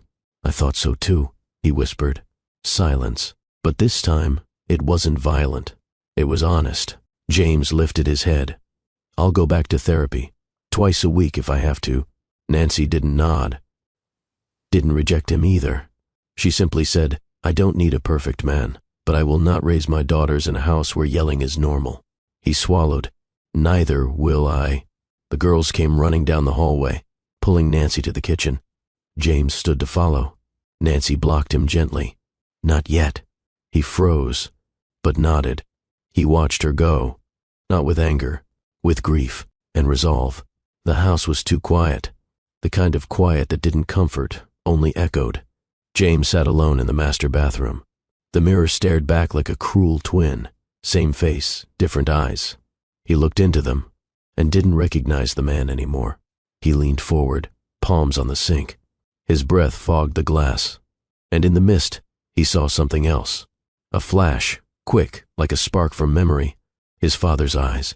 Men don't cry, the voice echoed from a boyhood corner. You slam the door, and they'll learn not to talk back. Another slam, another echo, and the boy James had been flinched in the hallway. He stepped back from the mirror, heart pounding. Was he becoming that man? He had vowed never to raise his voice like him, never to rule by fear. But the dent in the pantry door said otherwise, and Nancy's silence echoed louder than any scream ever could. James wandered through the house like a ghost. The smell of pancakes still lingered in the kitchen. The little handprints on the fridge, Ivy's crayon masterpiece still taped to the wall. He sat in the girls' playroom. The bean bags, the princess tiaras, the broken wand Daisy had sworn still had magic. He clutched it. It didn't fix him, but it reminded him who he was breaking. That night, James didn't sleep in the bedroom. He slept on the floor of the playroom, one of the triplets' blankets across his chest. He stared at the ceiling, and for the first time in months, he sobbed. Not for her, not for them, but for the boy he used to be, the boy who had never been held after crying. Morning light didn't bring peace, only clarity. James showered, shaved, put on the softest shirt he owned because Ivy once said she liked hugging it. He opened the notes app on his phone and typed one sentence. I know I broke your peace. I'm ready to rebuild mine. He deleted it, typed again, deleted again, until finally, he called her. Nancy didn't answer on the first ring, or the second. On the fourth, she did. Hi, she said flatly. Her tone didn't wound him. It sobered him. James exhaled. I don't deserve a response right now, but if you'll let me speak, I'll try to be a man worth listening to. Silence. Then, go on. I stood in front of the mirror yesterday, he began, voice raw, and for a second, I saw my father. Nancy didn't speak, but then I remembered who he made me and who I swore I'd never be. He paused, and I realized I don't just need therapy to fix my reactions. I needed to rescue the boy inside me who still thinks yelling means strength. The silence on her end felt less distant. He continued, I hurt you. I scared them. I dented a door and their trust. Another pause. I'm not asking you to come home tonight, or tomorrow, or maybe ever. Nancy inhaled softly. But I'm asking if you believe in men who learn. Still silence. Then, quietly, his shoulders sank. Not with relief, with reverence. I booked a week's retreat, a behavioral reset, not for optics, not for you, for them, for me. Nancy asked, where? He gave her the name. It wasn't glamorous. It was real. She knew it. Will you still see your therapist? She asked. Yes, twice a week. I already told him. And the girls? I'll write to them. Videos, letters, whatever you say is safe. Silence again. But this time, it wrapped around them like a warm cloak. No fire, no cold. Nancy finally spoke. You broke something, James. But breaking isn't the end. I know. It's only the end if you pretend it didn't happen. He closed his eyes. I'll never pretend again. That night, he sat by the pantry. With tools, wood glue, filler, paint. He fixed the dent, not to hide it, but to prove it could be mended. Just like him. The sound of keys in the door was not dramatic, just quiet, measured. Nancy stepped inside the house, her overnight bag slung across her shoulder, the triplets sleepily dragging stuffed animals behind her. No grand welcome, no bouquets, no pretense, just breath and a threshold. James stood at the end of the hallway, still, unshaven, wearing the same soft shirt Ivy once hugged into a wrinkle. Nancy looked at him, and he didn't move, didn't speak, just waited. Callie blinked up at him, unsure. Ivy stepped closer, one foot testing the floor like it might vanish. Daisy whispered, "Is Daddy still mad?" Nancy knelt beside them. "No, my loves," she said. "Daddy's not mad. He's learning." Then she stood. The girls stared at James, then ran. James didn't kneel. He dropped to his knees, as if their arms held gravity itself. Callie wrapped around his waist. Daisy tackled his chest. Ivy pressed her forehead to his. They didn't say anything, just held on. And James cried. No choking sobs, no shaky breath, just tears that felt like a river that finally found its ocean. Nancy watched from the hallway. Her heart didn't race. It didn't flutter. It settled, because there was no performance in him, only presence. Later, when the girls fell asleep in a huddle on the couch, their arms sprawled across James like vines claiming a tree, Nancy placed a warm mug in his hand. No coffee. Chamomile. A message in a flavor. "Thanks," he said, voice hoarse. She nodded, sitting across from him, not beside. A boundary still lived there. "I'm not here because I forgot," Nancy said calmly. "I know. I'm not here because I forgave either." James nodded slowly. "I'm here," she continued, "because healing doesn't always mean leaving. Sometimes it means staying, differently." James swallowed. The tea trembled in his hand. "I want to ask for 1,000 chances," he said, eyes down. "But I know now. I'm only owed one." Nancy looked at him, waited. He continued. "I'm sorry." Pause. "I'm sorry I let my hurt become a hammer. I'm sorry I thought being loud meant being heard. I'm sorry I expected you to carry the weight of my wounds and smile through it." He met her eyes. No excuses, not one. "I was wrong." Nancy didn't cry. She'd cried already.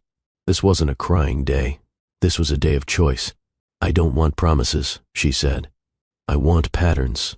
"You'll get them," James replied. "Even when you're not watching." She raised an eyebrow. "That's the test, right?" He added, sheepish. "Who are we when no one claps for the effort?" Nancy chuckled softly. It wasn't amusement. It was surprise. He'd listened. That night, she didn't sleep in the master room. She took the guest room, and James didn't protest. But the next morning, when she came out to the kitchen, James had cooked breakfast. Not flashy. Scrambled eggs, toast, fruit cut into hearts because Daisy once said they tasted better like that. He didn't hover. He didn't serve. He just said, "Food's ready," and sat. And Nancy took her plate, in silence. But something unspoken filled the room. A new air. The triplets chattered through breakfast. James listened more than he spoke, only asking questions like, "What made you laugh the most yesterday? Whose dream was weirdest? How can I help you feel safe today?" After the dishes were washed and the girls ran off to the backyard to build fairy traps, Nancy stood at the sink beside James. She handed him a towel. "I'm not letting you back into my heart yet," she said. "I know, but I'm letting you into our day." His hand paused. That meant more, because the day was where memories were made. And forgiveness sometimes grew from memory.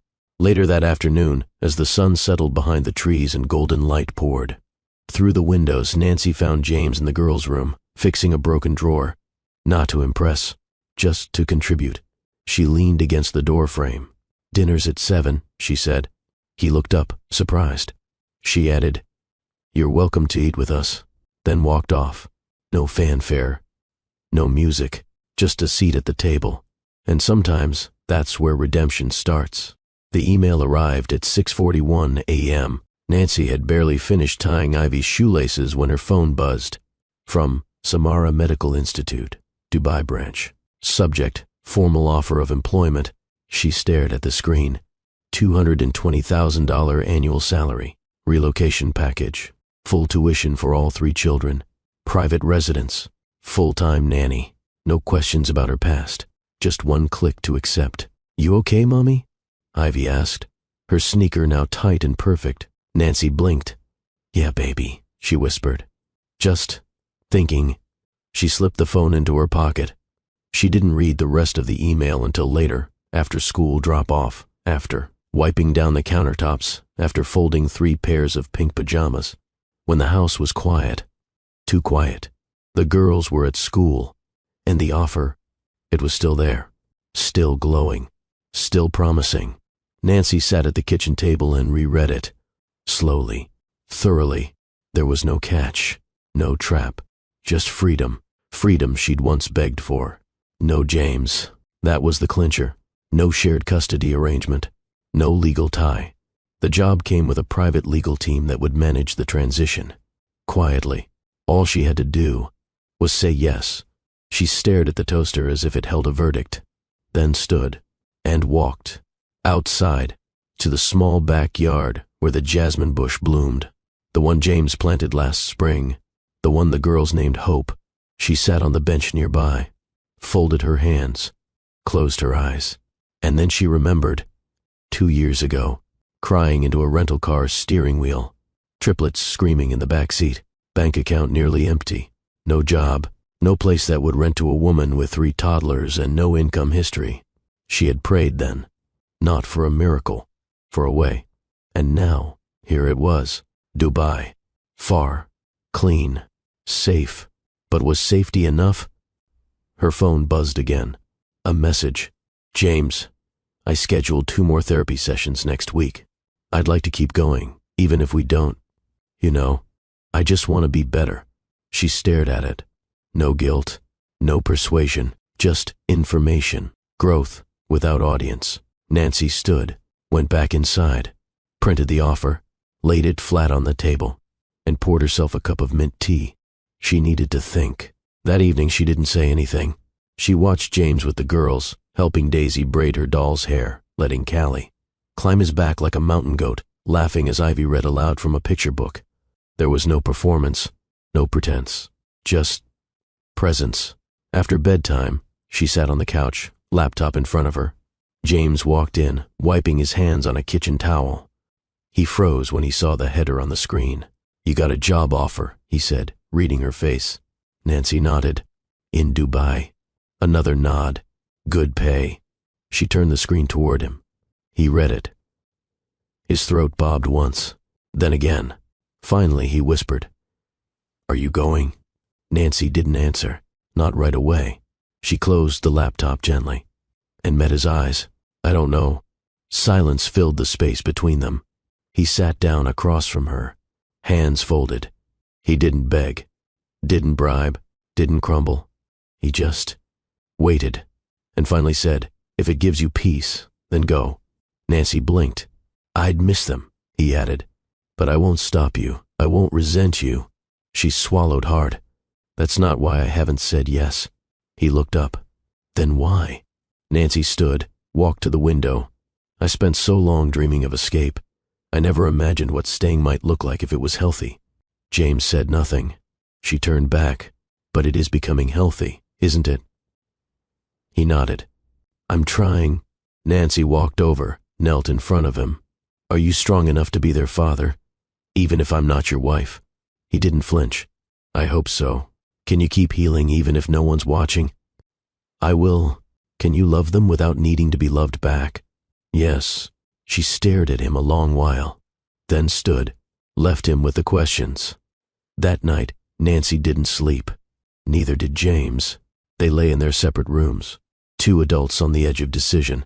The email remained unopened. The clock ticked. In the morning, the sun rose. So did Nancy. She kissed her girls' foreheads as they stirred in bed, whispered blessings into their hair, and then sat on the porch alone, laptop in hand, finger hovering over accept, then decline. She chose neither. She closed it, because sometimes the right answer isn't now. It's wait. The house was still. Callie had fallen asleep with her sketchpad on her chest. Ivy and Daisy were curled up on either side of the Labrador plush. James got them last week, now named Cinnamon Pancake. Nancy sat at the kitchen island, notebook open, pen steady in her hand. She didn't start with Dear Diary. She started with truth. Is safety enough without love? She paused, then underlined it. Twice. The job offer was still valid. 3 more days to decide. The company had even offered a virtual queue and a session with the head of pediatrics. First-class relocation, driver, a villa. A life without the emotional gymnastics of what if and almost. A life without James. A life with peace. But then, Nancy flipped to the envelope, the one Elizabeth had slipped into her purse weeks ago. No stamp, just her name, in elegant cursive. She opened it slowly.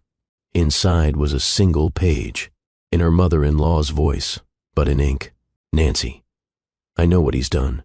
I know the ache you wear like perfume. But I also know what love shaped in fire looks like. It's not pretty. It's not tidy. But it's real. And sometimes, real doesn't show up until after the burning. You can leave. And if you do, I'll help you pack. But if you stay, then stay like a woman who chose it, not one who settled. You deserve nothing less than your own yes. Elizabeth. Nancy read it again. 3 times. She could almost hear Elizabeth's calm tone, her hands wrapping around a coffee mug, her eyes lined with loss and wisdom. It wasn't a plea. It wasn't manipulation. It was an offering. Nancy turned back to her journal, wrote, "What if safety without love is just another kind of prison? What if love without safety is chaos? What if I want both, but the timing is broken? What if timing isn't the villain? We are. Or maybe we were children playing grown up. And now we're actually trying." She paused, then drew a small heart in the corner. Not perfect. Not even. But hers. Downstairs she heard the soft clink of glass. James in the kitchen. She didn't move. Didn't go greet him. She wasn't ready for spoken words yet. Her fingers moved again. I don't love him for who he was. I'm learning to love him for who he's becoming. And I'm trying to love myself for the same reason. Her eyes burned. She wiped them once, then reached for a fresh sheet of paper, and did something she hadn't done in years. She wrote a letter, to herself. To the woman who nearly gave up, you didn't. You mothered through the storm. You chose dignity over bitterness. You forgave without being asked. You left when you had to.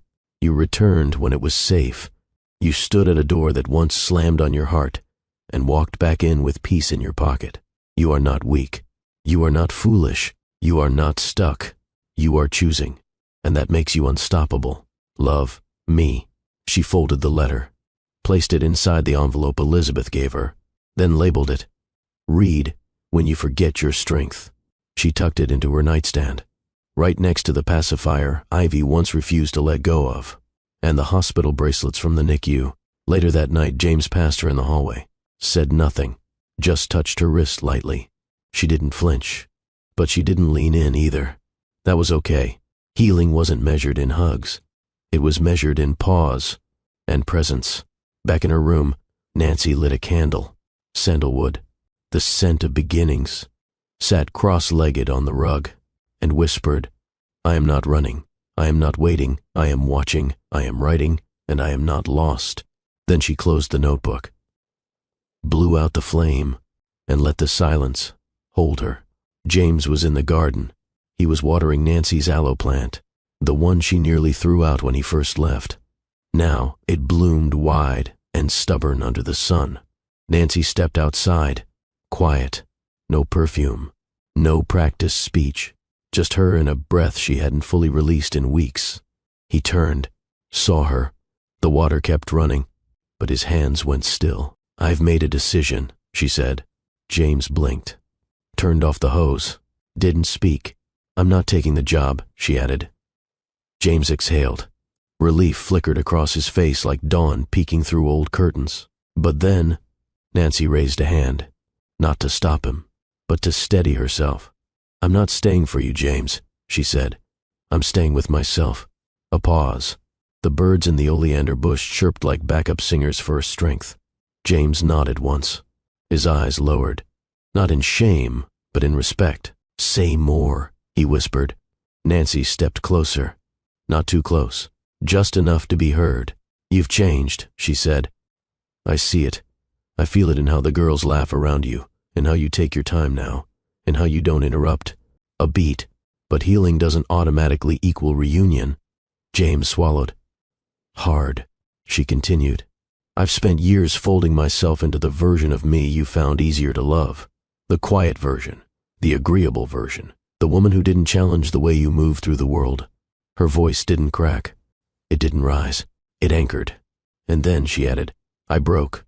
And in the breaking I found someone I actually like. She reached into her pocket, pulled out a small, torn photograph, a selfie Callie had taken, where all three girls had squeezed their heads. Into the frame, frosting from cupcakes on their lips, hair wild. She handed it to him. James looked at it, smiled, then looked up at her again. "We rebuild from equal ground," Nancy said, her voice final but not cruel. "I won't play house, I won't be your rebound redemption arc, and I won't sign up to be rescued." James nodded again. "I understand." She tilted her head. "Do you?" His eyes met hers. "No, not fully," he admitted, "but I want to." She took a breath. "Then let's do this differently." "How?" he asked. "We parent, we talk, we sit across from each other, at the table, at the park bench, at the dance recital, and we show up, but as equals." She folded her arms lightly. No favors, no pity, no seduction. James let out a laugh, not sarcastic, almost grateful. "I'm not asking for seduction," he said. Nancy arched a brow. "You used to." "I was a boy with a man's salary," he replied. "Now, I'm a man learning how to be steady." She smiled faintly, then looked past him. "At the aloe. Funny thing about that plant," she said. "It only thrives when you don't overwater it. It needs neglect to remember its strength." She met his gaze again. "I'm not that plant." James walked to the garden bench, sat, then patted the seat beside him. Nancy didn't move, not out of spite, out of principle. "Let me earn the seat," he said, almost reading her mind. She nodded once. "That's all I've ever wanted." They sat in silence, her standing, him sitting, and between them, sunlight and time and all the pieces that hadn't yet clicked into place. Later that night, James made dinner. Not fancy, just spaghetti with too much garlic and barely salted broccoli. Nancy didn't compliment it. She just ate it, and that was enough. The girls danced around the kitchen. Ivy made up a song called Noodle Night. Daisy licked the spoon. Callie pretended to be the chef and bossed everyone. James didn't try to control the chaos. He let it be loud, messy, whole. After the girls were asleep, Nancy picked up the book she left on the couch. James started cleaning the dishes. He paused, then said, "You're right, Nancy. It's not about going back. It's about showing up." She looked over the top of the book, softened. "I know," he continued, "but if I do keep showing up, every day, maybe one day." He didn't finish. Nancy closed the book, met his gaze, and said, "Maybe, not yes, not no, just maybe, because some beginnings are better without labels, and some love stories restart with boundaries." Feet, 3 sets, poking from under the covers, toes wiggling like they were arguing about who should get out of bed first. Nancy stood at the mirror. She wasn't adjusting a dress or perfecting makeup. She was brushing her curls, just enough for them to say she still shows up for herself. Daisy kicked. Callie shrieked. Ivy giggled so hard she rolled off the bed with a loud thump. Nancy turned around just in time to see her pop up with a victory grin. "Mommy, I'm okay. My ponytail saved me." Nancy chuckled. "No ponytail in history has that kind of power," she said, scooping Ivy into her arms. James stood in the doorway, leaning, silent, not hovering, just witnessing. He wasn't there to control the morning. He was there to be in it. And the difference was everything. Callie noticed him first. "Dad, Ivy's cheating." She rolled out so she could get more strawberries. "She's a genius, not a cheater," James said, stepping inside, holding a plate stacked with toast and jam. Nancy raised a brow. "Where did those come from?" James smirked. "I've been watching cooking reels. Turns out, toast is hard to mess up." Ivy reached for one.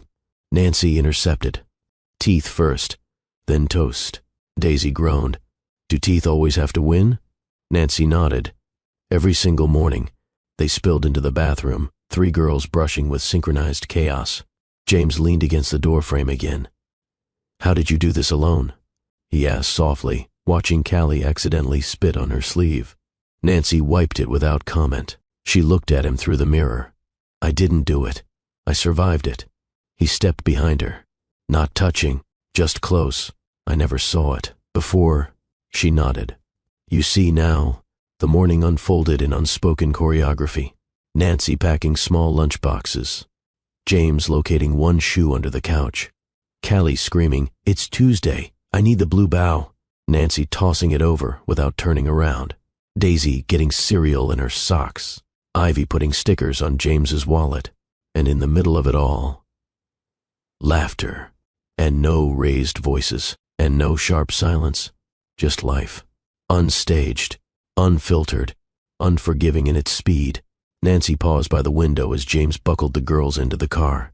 She touched the frame, let her fingers trail the cool wood. She wasn't waiting to be rescued anymore. She was ready to choose, even if it meant starting over. James returned inside, winded from the triple buckle routine. Nancy handed him a water bottle. He took it. "I don't know what this is," he said quietly, "but it feels like a beginning." She nodded. "Maybe it is." He stared at her. "So, what now?" She didn't answer right away. Instead, she picked up a small note from the counter. It was a crayon drawing. 3 smiling stick girls. 1 tall woman. 1 man with a slightly crooked smile. A heart floated between them. Nancy traced it with her thumb. She turned to him. "What now?" She echoed. "Now, we breathe. We show up. We protect this piece like it's sacred." She handed him the drawing. "Because it is." He looked down at the paper, and something in him broke, not in sadness, in surrender. "I love you," he whispered. She tilted her head. "And I love the woman I am now." He met her eyes. "I want to know her." Nancy stepped forward, kissed his cheek, and said, "Then meet me there, not in the past, not in guilt, but here, in the now." The sound of the car horn cut through the air. Daisy had climbed into the front seat again. James grinned. "Looks like I'm raising a driver." Nancy opened the door, more like a future CEO. They walked outside together, not holding hands, but walking in step, equal, present, and building something that didn't need labels to feel whole. Nancy sat on the porch steps. It was past dusk and the triplets were asleep. The house no longer echoed with tension. Now it just hummed with soft TV static and the rhythmic ticking of an old wall clock. Behind her, the door creaked. James stepped out. He didn't speak, just lowered himself beside her. Not too close, just enough for the silence between them to feel full, not empty. She handed him a cup of warm tea. He took it, held it like it might spill truth if he gripped too tight. Then she said it, soft, flat, real. "You once called me your mistake." He flinched like the night air had turned to shards. She didn't watch him break.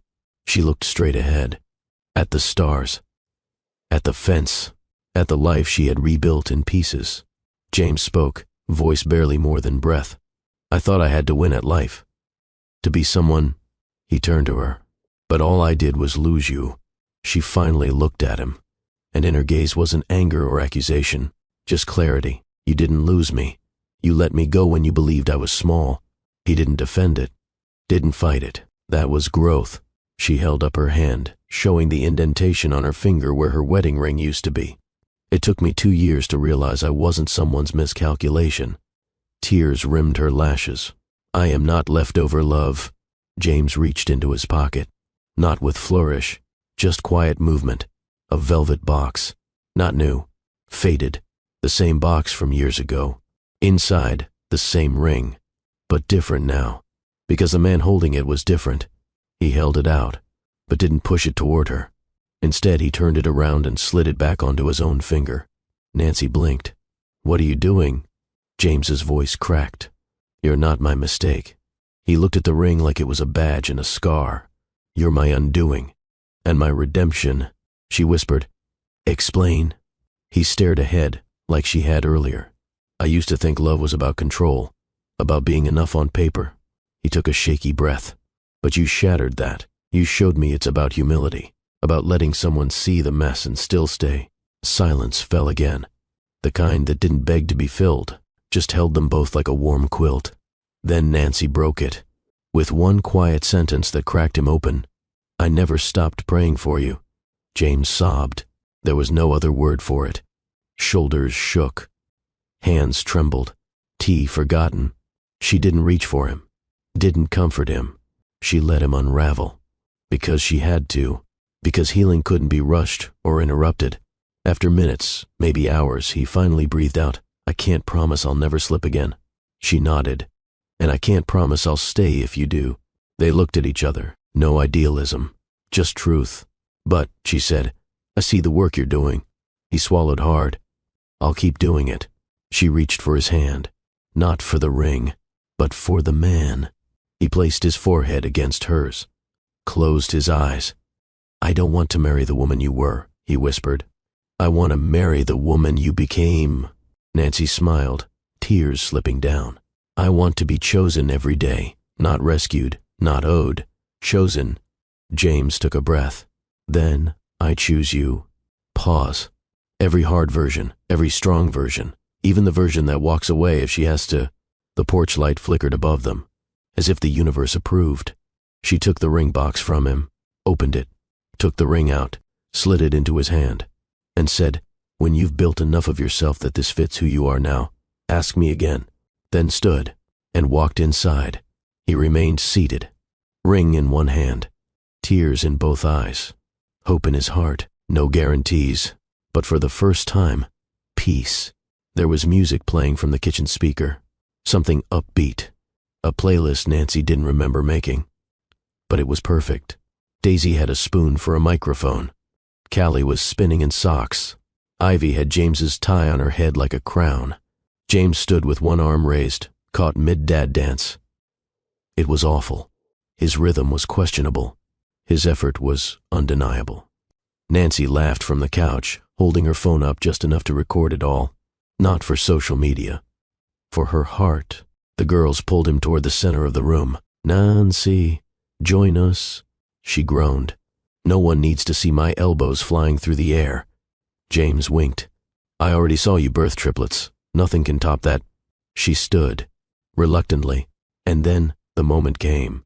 Nancy, mother of 3, survivor of heartbreak, keeper of her own soul, spun barefoot on that worn-out tile. The girls surrounded her. James clapped offbeat, and for a few minutes, they were just people, dancing. Later that evening, Nancy sat on the rooftop. A soft blanket draped over her shoulders. Her journal rested on her lap. Beside her was the unopened letter Elizabeth had handed her long ago. She unfolded it now. It read, "Peace is earned, not gifted. But don't mistake forgiveness for returning to what broke you. Let love be your choice, not your burden." She looked up as the door creaked open. James stepped onto the rooftop, carrying 2 mugs. Not wine, not champagne. He sat beside her, sipped, waited. She didn't speak. She didn't need to. Some silences are sacred. Finally, he said, "Thank you for not shutting the door forever." She smiled. "I never shut it. I just waited for you to knock with clean hands." He chuckled softly. "Then I've been washing them in therapy and toast making." She handed him her journal. It was open to the last page. He read her handwriting. "Today, I danced. Not for anyone, not to prove healing, just because I was light again." His voice wavered. "You deserve that. Every day." Nancy stared at the moon. "No promises this time, James." He nodded.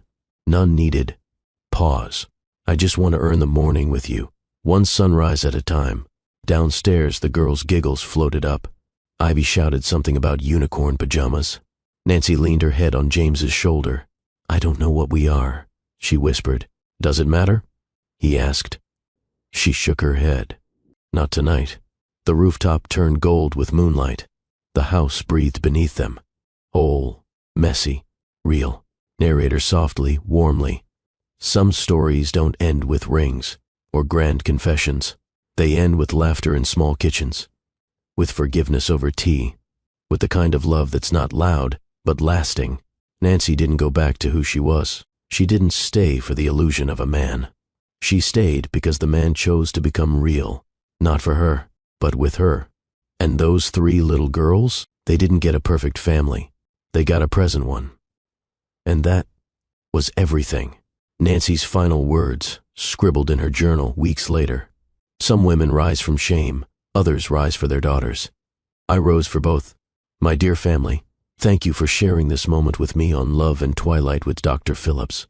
If today's story touched your soul, let's keep the bond alive. Drop "Love lives here" in the comments so I know you're truly with me. Don't just watch, join the conversation. Your voice matters. Remember to like, share, and subscribe so we can continue building this circle of love together.